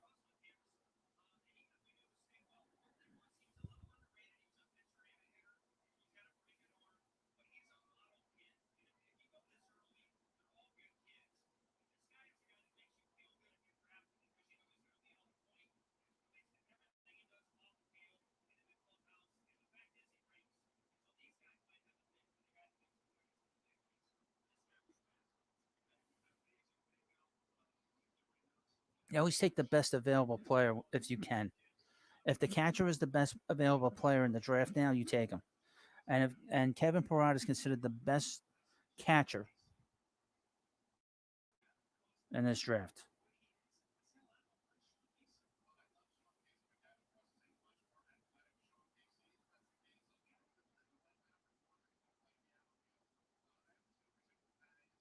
Now, again, please like this video if you haven't already. Trying to find a scouting report on PARADA. I can't find one. He's 20 years old. He's going to be 21 in a couple weeks. So he's a young catcher. Young guy. So we'll see where he goes. Just go up a little bit. All right. Let's see where the Rockies pick here. According to my mock draft here, Daniel Suzak, but everything's all screwed up now. Ken Parada is considered a better catcher.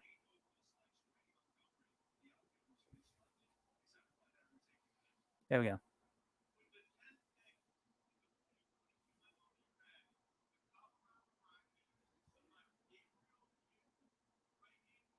Gabriel Hughes.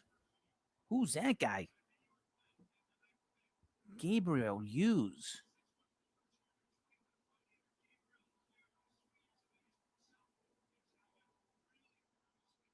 Another college pitcher. Wow. So the Mets might be getting themselves a catcher here. We have two catchers that are on the board that have not been picked. One catcher was supposed to go at number 8 in the draft. Wow.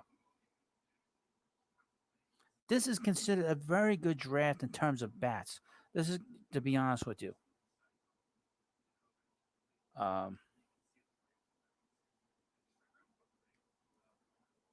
don't like pitchers at this high up in the draft. This is like a can't miss guy, and there's no can't miss pitchers here. I think what they'll do is they'll take a position player and a pitcher. We'll see who they take. Again, if they take a catcher, it doesn't necessarily mean that they're going to trade Alvarez. But there's two big catchers on the board now. A lot of good players on the board, to be honest with you.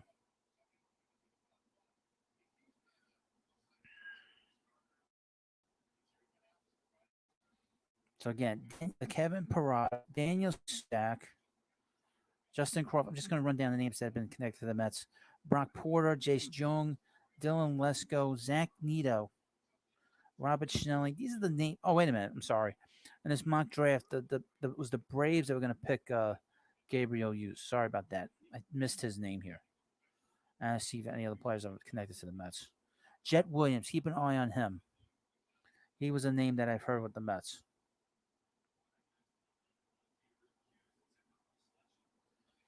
Kind of the minute with the Mets. The Mets have 2 picks. They got the 11th pick and the 14th pick.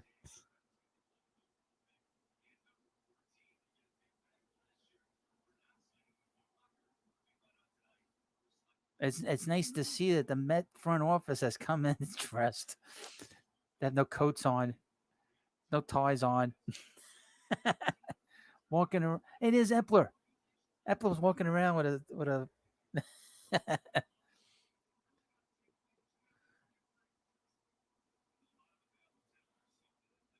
Hey, Mr. Med. Mr. Med, Mrs. Med. Look at that.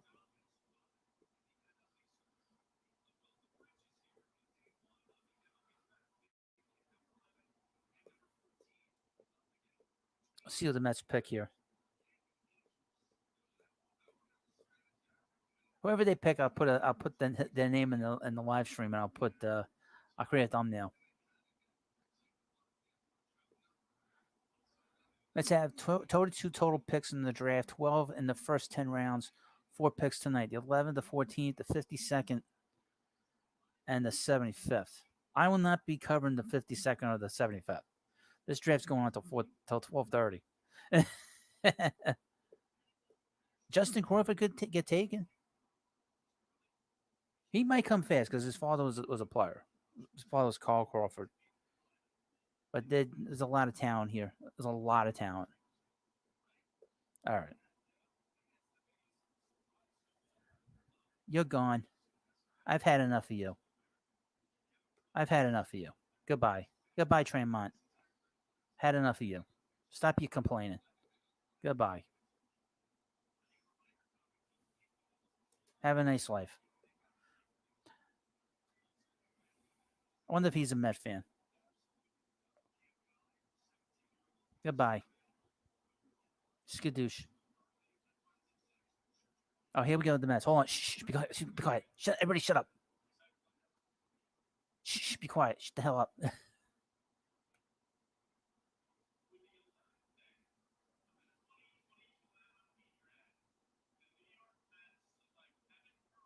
Kevin Parada. Knew it. The big catcher in the draft. Wow. That's a big pick. He's a big catcher.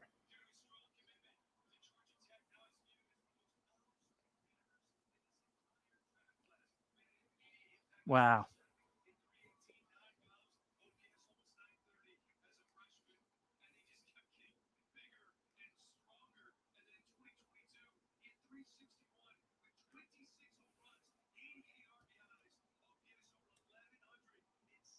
That's a big pick for the Mets.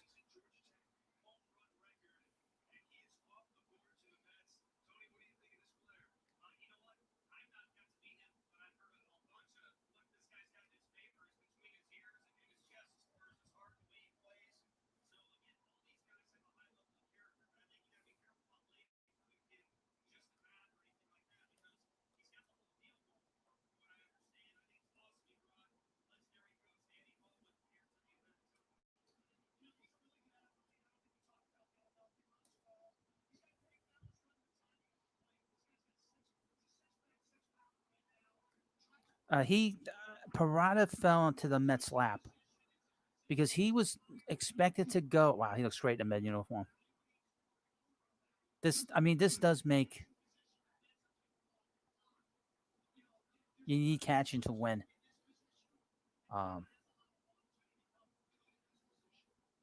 What a big pick for the Mets. He's a big pick.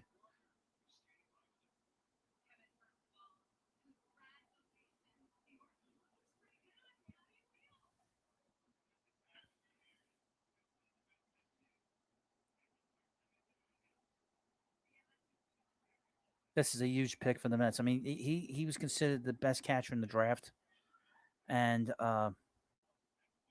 unbelievable. He fell in the Mets' lap.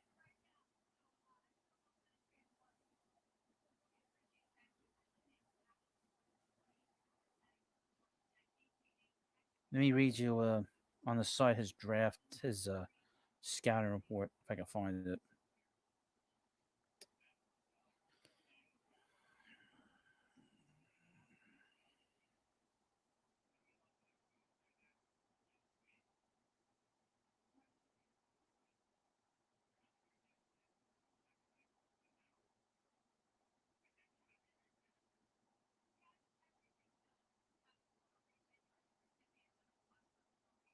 Sorry to be quiet. I'm trying to find stuff about him.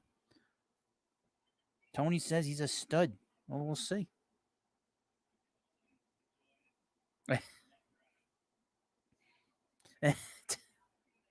I'll post that Southern Cal Mets fan. So the next big player, so the Mets have another pick here at number 14. And he's from Georgia Tech. That's a big program, too. That's a big program. No more played there. Jay Payton played there. Boy, it's a big pick for the Mets. Georgia Tech catches drafted in the first round. Joey Bart, Matt Wieters, Jason Varitek. Wow. This is a big move. This is a big pick for the Mets. Huge.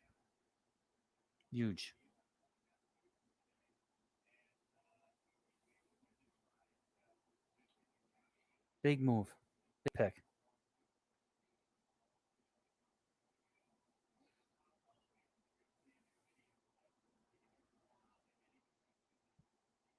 Wow.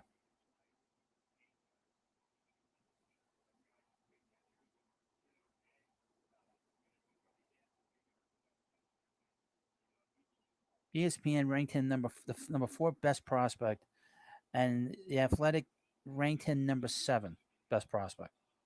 and he's obviously the best catcher in this draft. So this is a huge pick for the Mets, a huge move.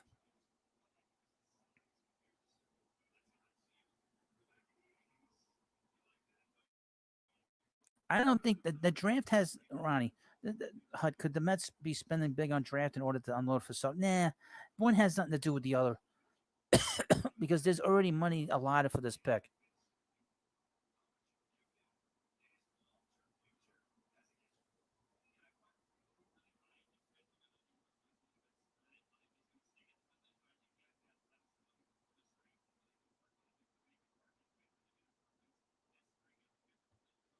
Well, I was KT Rob. I agree. A lot of I guess now everybody will be saying we're going to make the trade. I wouldn't trade everybody for him unless he signs with us. Yeah, I mean that's what they're all going to say now with them drafting Parada. Parada is a huge get for the Mets tonight. This guy is a big player. Golden Spikes Award finalist, Dick Hauser Trophy finalist. Outstanding. This is an outstanding pick for the Mets. They've done a really good job the last few years of picking players. They really have. Their drafts over the last 10 years have been really strong.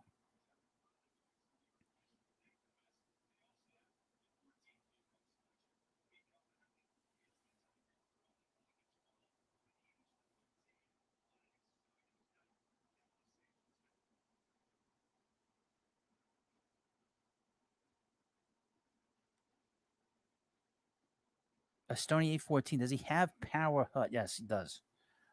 This past year for Georgia Tech, he hit 26 home runs and 253 plate appearances with 30 walks and 31 strikeouts. So he doesn't really he walks and strikes out the same amount. I tell you, the Met front office has done a very good job over the last 10 years in terms of picks, especially number one picks. Brandon Nimmo, and guys just getting to the big leagues. Brandon Nimmo, Gavin Cecchini, even though he was a bust. This is what I mean by bringing in guys um, that can't hit for power. Dom Smith made it to the major leagues.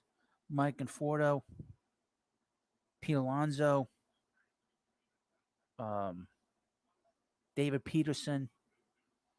Now, Kalanick, who knows what Kalanick's going to be? Crow Armstrong a couple of years ago. We'll see. We'll see. I don't even know who the number 2 pick was for the Mets last year. But Tony says, crazy how this kid felt. Well, the big monkey wrench in this whole thing was Kumar Rocker getting picked by the Rangers. That just threw the whole draft upside down. And Cade Horton getting picked by the Cubs.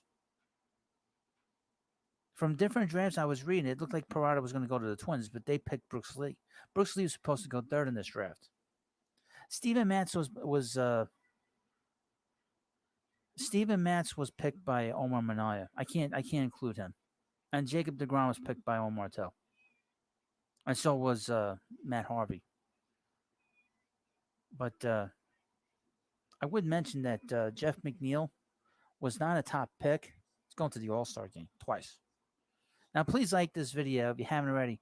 And as you can tell, the Mets picked Kevin Parada for the 11th pick. We will be here until about 9 o'clock. And we'll go to number 14 with the Mets pick. That's the next Mets pick. The next team that's up on the board are the Detroit Tigers. They are number 12 on this list of the draft. So we'll see who the Tigers pick. We'll see who the 12th pick will be.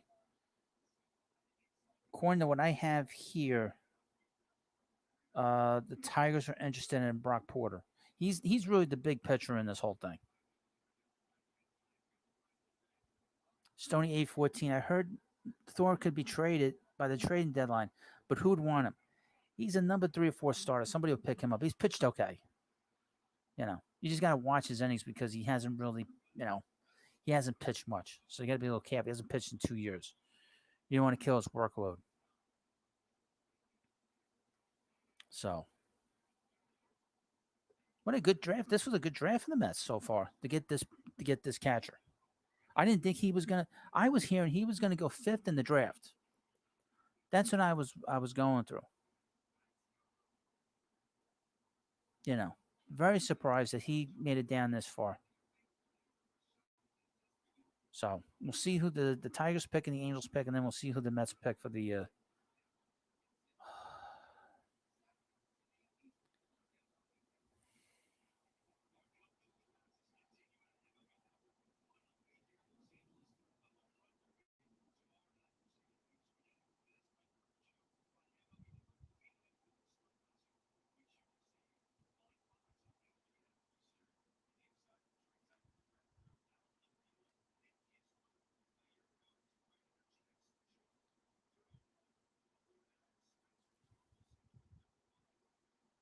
Yeah, I mean the Syndergaard's not throwing as hard as he used to be. It used to be so much fun to watch. So Stony 814, do you like Steven Matz? No, I don't. All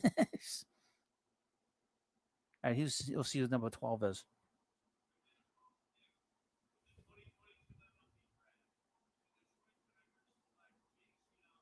Oh, Jace Jung went to the Tigers. That was the guy that Mets really wanted. He's a college player. Oh, I know the Mets really wanted him. He was a name that was very much connected to the Mets. Very surprised the Mets didn't get him.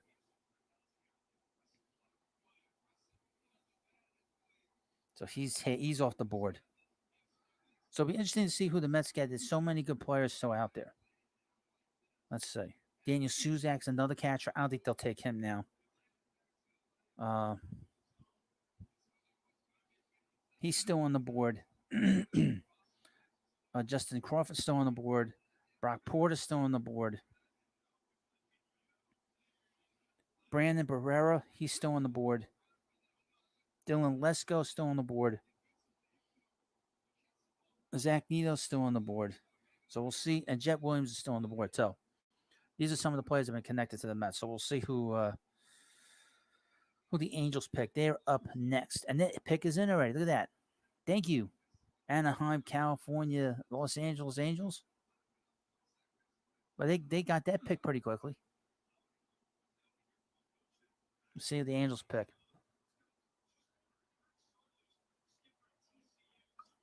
Well, they made that pick quickly, didn't they?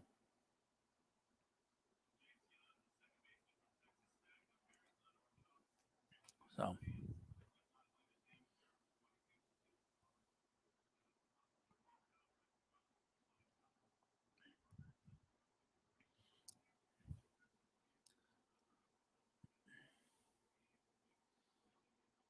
Ron Wilson, the Mets are going to have a top 5 prospects for him. Says, well, who knows?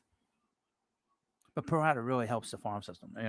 It gives them another catcher in this system. So we'll see. Again, they're all going to be saying they're going to trade Alvarez for Soto. But now they picked him up, I wouldn't have a problem with it. You just have to wait. Because he's 21 years old. 20 years old. I don't think the Mets have a problem signing him. Unless there's an injury, which I don't think there is. See who the Angels pick. Well, if they trade for Soto, they're not going to have a top 5 farm system. They're going to have to work very hard in the international pool. In Japan, they're going to have to work really hard, get players from Japan. They're going to have to work really hard in the Dominican to get players in here. Especially when we get into January.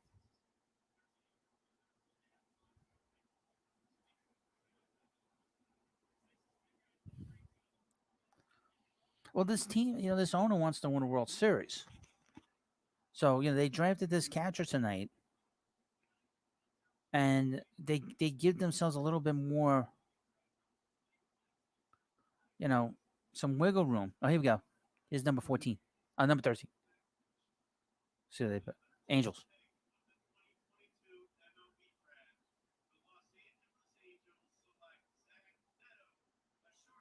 Zach Neto, I guess his name is. So that was another player that was attached to the Mets.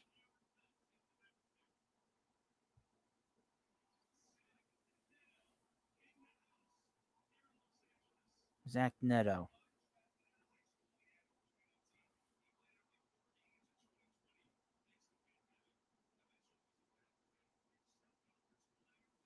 Tony, who's lost his mind. I won't trade for Soto. Why?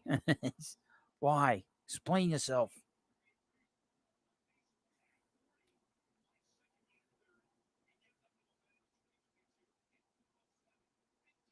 Explain yourself. Yeah, so the Mets have the 14th pick. They could pretty much go anywhere with this pick now. Go with a pitcher, go with another position player. Um, the Mets farm system need outfielders. They need pitching. Uh, I wouldn't have a problem with either one of those ways to go. Um,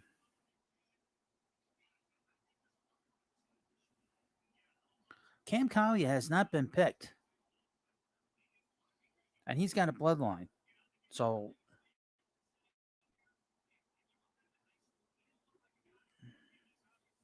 from Matthew Hutt, does Mets drafting a catcher mean anything regarding trading Alvarez for Soto, or is that just crazy? I don't think it really means anything. He's the best player on the board, but it does give them insurance with Alvarez going forward. They don't really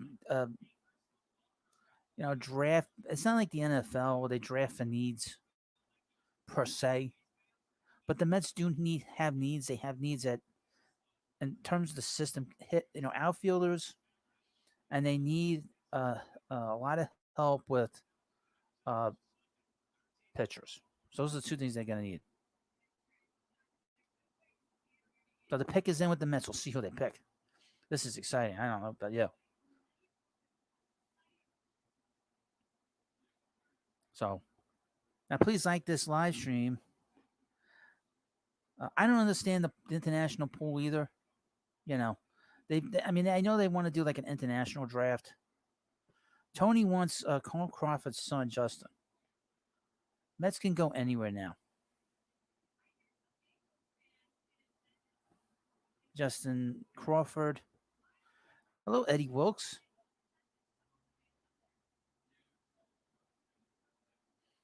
Ronnie Fun. I'm begging him. Well, Porter was considered the best pitcher in this draft. And the Mets have been connected to him. We'll see if they pick him. But he's a high school pitcher. Gotta be a little careful with these high school pitchers nowadays, Mets can go anywhere now. Maybe Justin Crawford.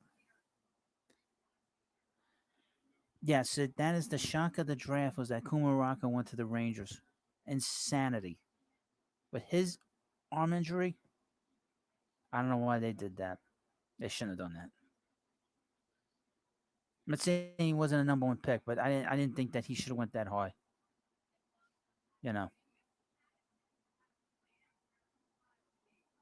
Tony wants Porter or Crawford. We'll see. We'll see. The pick is in. They're ready to pick it. So they're very strong on this pick.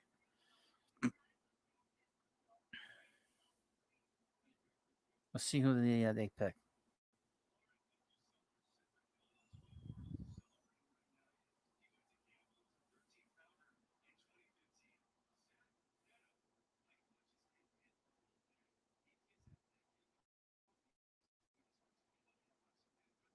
Well, Cam Collier is higher than these guys are, and he's not been picked up yet. Collier is higher than them, and he's a third baseman. So he's higher on this list than Crawford, and higher on this list than Porter is, and he's not been picked.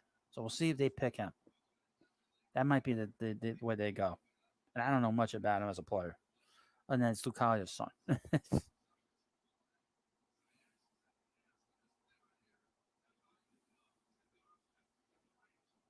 Let's see. Zach Neto. Horrible name. Neto.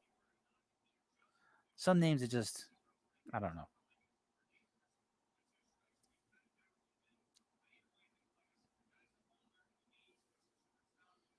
And we still have another catcher on the board, too. Daniel Zuzak is still out there, so.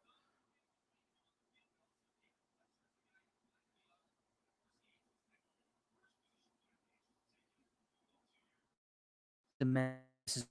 I didn't see Kevin Mitchell. They didn't show him.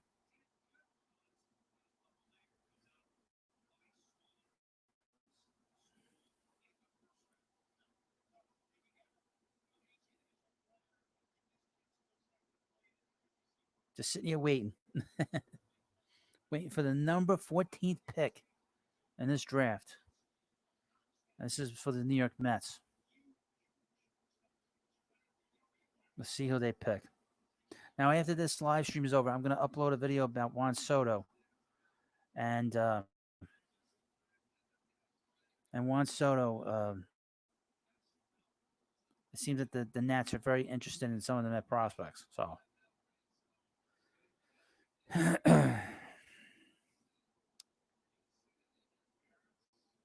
see who number 14 pick is for the Mets.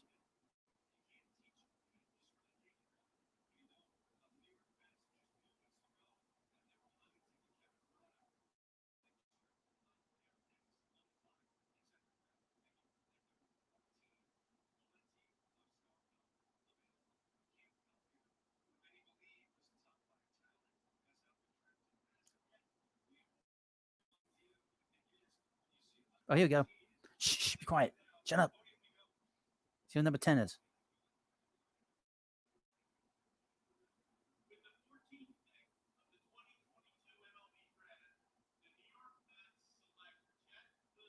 Jett Williams.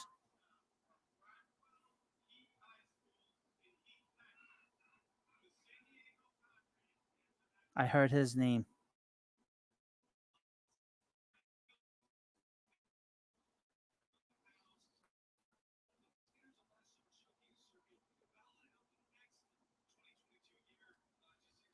His name has come up. Let's take a look at him.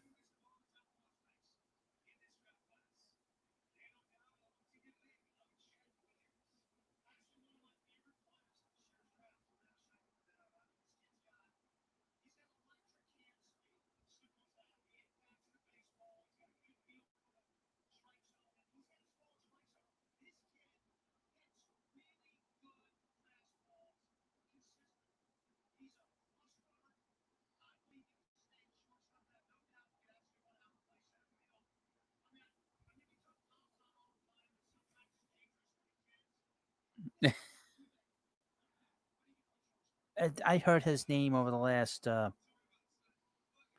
I've heard his name over the last couple days with the Mets, so I'm not surprised by this pick. Baseball America says this: Williams takes an impressive batting practice, and his swing translates well to games with quick hands that allow him to catch up and turn on mid-90s velocity, and he's got more pop than you would expect given his frame. He's 5'8". 5'8". He's from Texas, so this is interesting. The Mets have the 52nd pick and the 75th pick.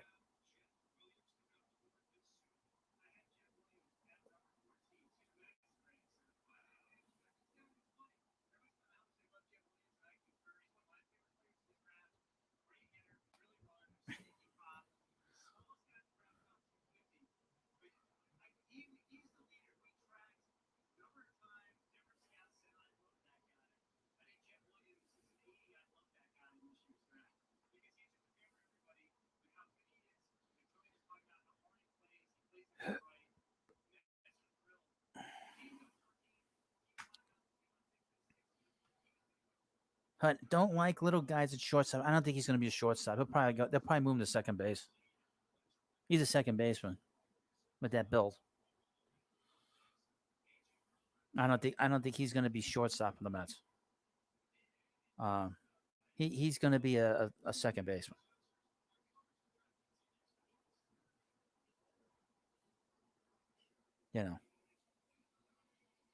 Let's see what some of the Met reporters are saying.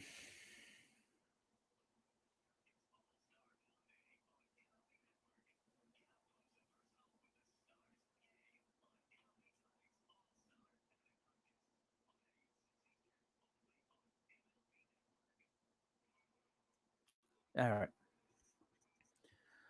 I don't know much about the player, but just hearing what they've been saying, he's very impressive with the bat. So if you're gonna take a little guy, he better hit. So I would think that he'll probably be a second baseman on. That's probably what they'll put him. He's too little to be playing second. Playing shortstop. So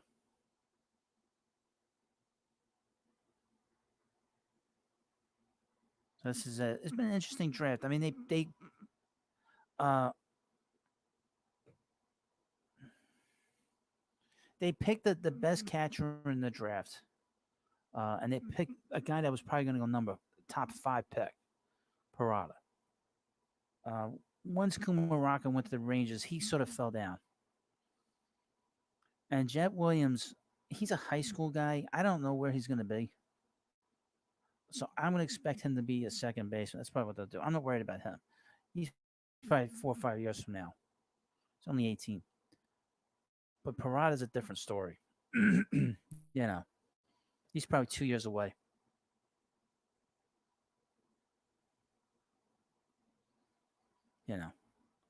That's the guy that's the big pick is Parada. Because he's come from a big program with Georgia Tech. And he's catcher. Big catcher. So that's a good pick. I mean, Parada, after anything after Parada, the Mets, anything after Parada is just gravy, So he fell in their lap. He's a good pick. But we'll see about Williams. I don't know much about him.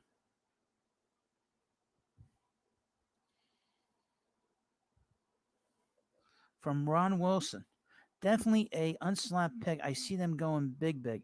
Yeah, so probably what they'll do is with the 52nd pick and the 75th pick, they'll probably draft higher with some player down there.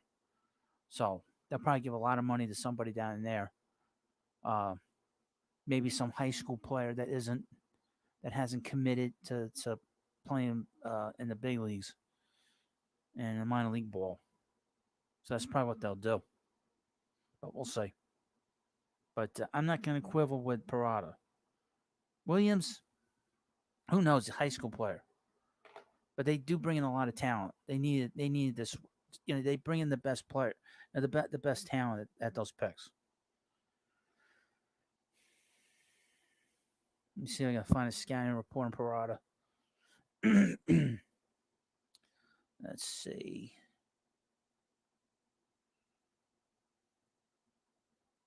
Wow.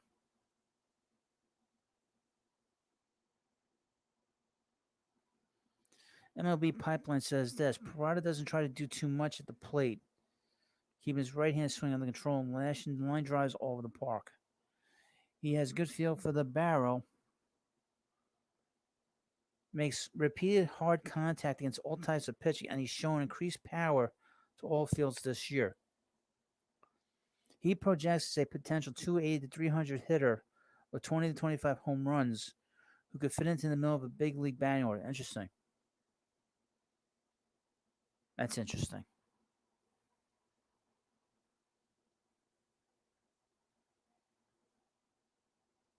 And Keith Law, his plate discipline and pitch recognition are both advanced for an amateur, and he's shown some ability to make adjustments in season already. Behind the plate, he's adequate as a receiver with fringy arm strength, good enough to stay there because he hits so well.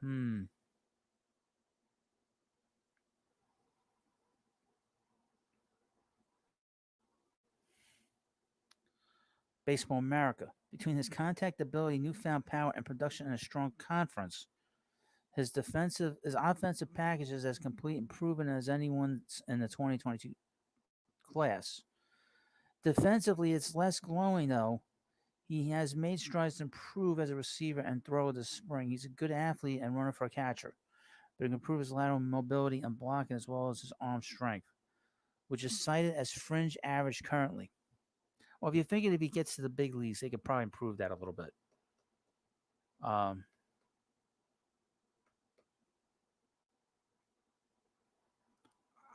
Look, when they do these kinds of drafts, they don't They don't like do things based off the big league team. All right. Let's see who the 15th pick goes to. It's the Padres.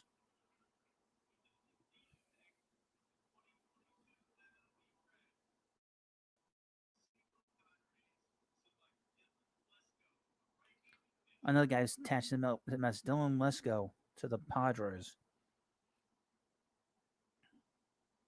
High school pitcher. So now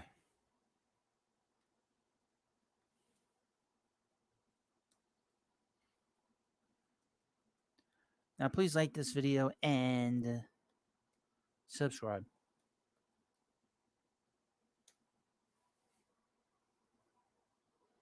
So the Mets have made 2 picks so far. They'll pick 2 more players this night.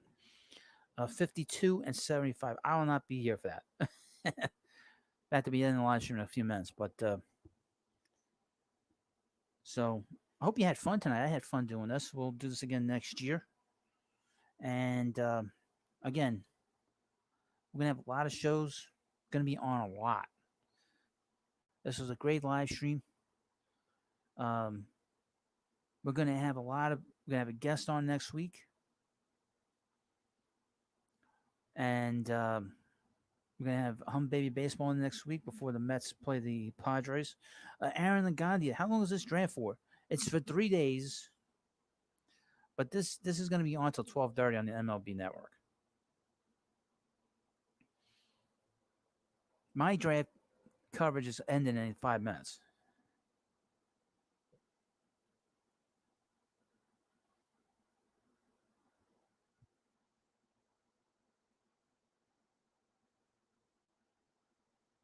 Stony 814, you had fun. And also, what did you say, Hut, once they make these picks they don't use? But here's the thing. They make they pick these players out, and they always try to like pick the best player. And sometimes, teams they'll pick players, and you're like, what are they thinking? Like Morocco, what are the Rangers thinking? I mean, what are the Rangers thinking picking this guy? I'm shocked that he went so high in the draft. I mean, 3rd? And this threw the whole draft out of whack because then everybody started moving around. I think that's how they got PARADA. Because the talk was that the Rangers were going to take Brooks Lee with that pick.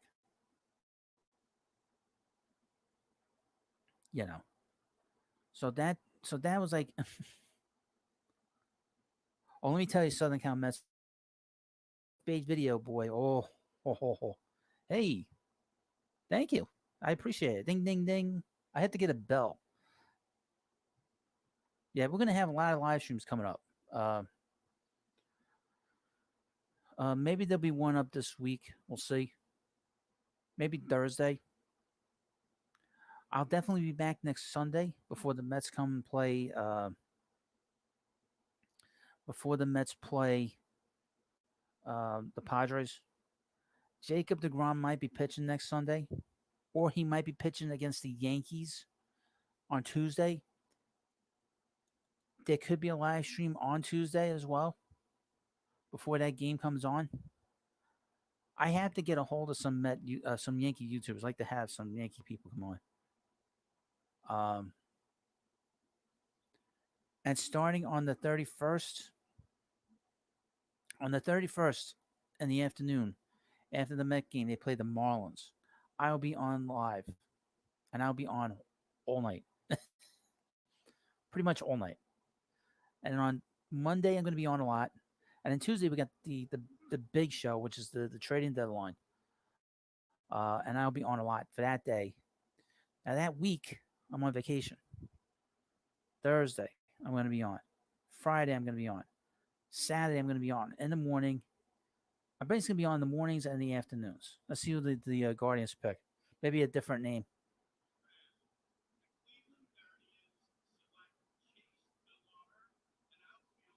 Jace Taylor. I've heard his name bouncing around. Not with the Mets, though. But I will be back. There's going to be so many shows on the first week of August because the Mets are going to be playing the Braves in that big 5-game series at Citi Field. So I'll be on before the game on Thursday, and I'll be on after the game. I'll be on before the game on Friday and after the game. I'll be on in the morning that Saturday, and I'll be on because it's a doubleheader on Saturday. And I will be on, that's the 6th, and I'll be on in between the games. Um, in between the games of the doubleheader, and then I'll be back on the afternoon after the game, which is the regular show on Sunday. Sundays is usually my regular day that I do my live streams. And it's less to do with me being on after the game than anything else. And there'll be September live streams like crazy. Tracking when the Mets are going to clinch. So I'm thinking they're probably going to clinch. The window will probably start around when they play Oakland. That'll be where we will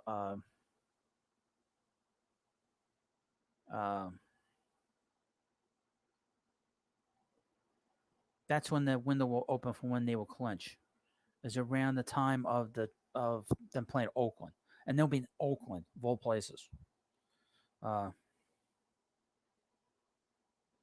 Yeah, I have to get a bell, just a ding ding, like one of these these bells you hear in a hotel. That's what I need. I think I'd be losing if I did that. Let's see.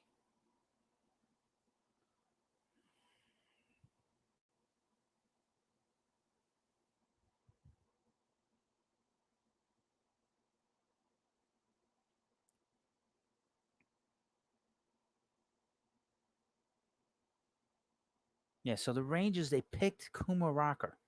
Why they did that, we'll never know. They never know why they did that. But the Mets picked Kevin Parada tonight, and they picked up Jett Williams in the first round.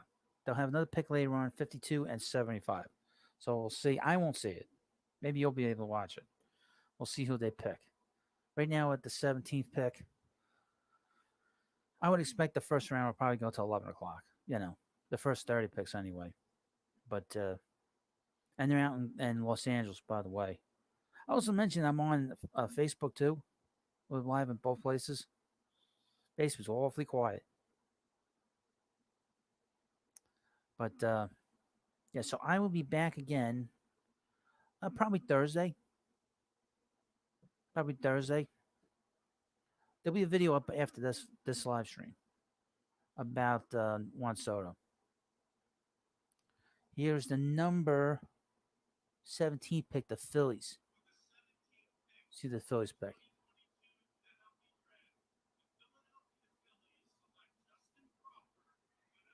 They took Justin Crawford. No. That seems like a pick the Phillies would make. I don't know why. The son of an off-injured outfielder. Yeah, so he's going there. So, again, I want to thank you all for coming by. I will be back in the near future, actually right after this live stream. About 10, 15 minutes, I'm going to upload a video on Juan Soto and how the Nationals are interested in the Mets prospects. They look at them as a fit for a trade, and you're going to like it. It has nothing to do with the Mets drafting Parada or Jett Williams or anything like that. So, thank you all for coming by. Welcome all the new subscribers that have come in here during the live stream. I appreciate the super chats that I've gotten, the super sticker, and everything else. This was a great night for the channel. Great night for the Mets. Thank you. Have a good night, and I'll see you later.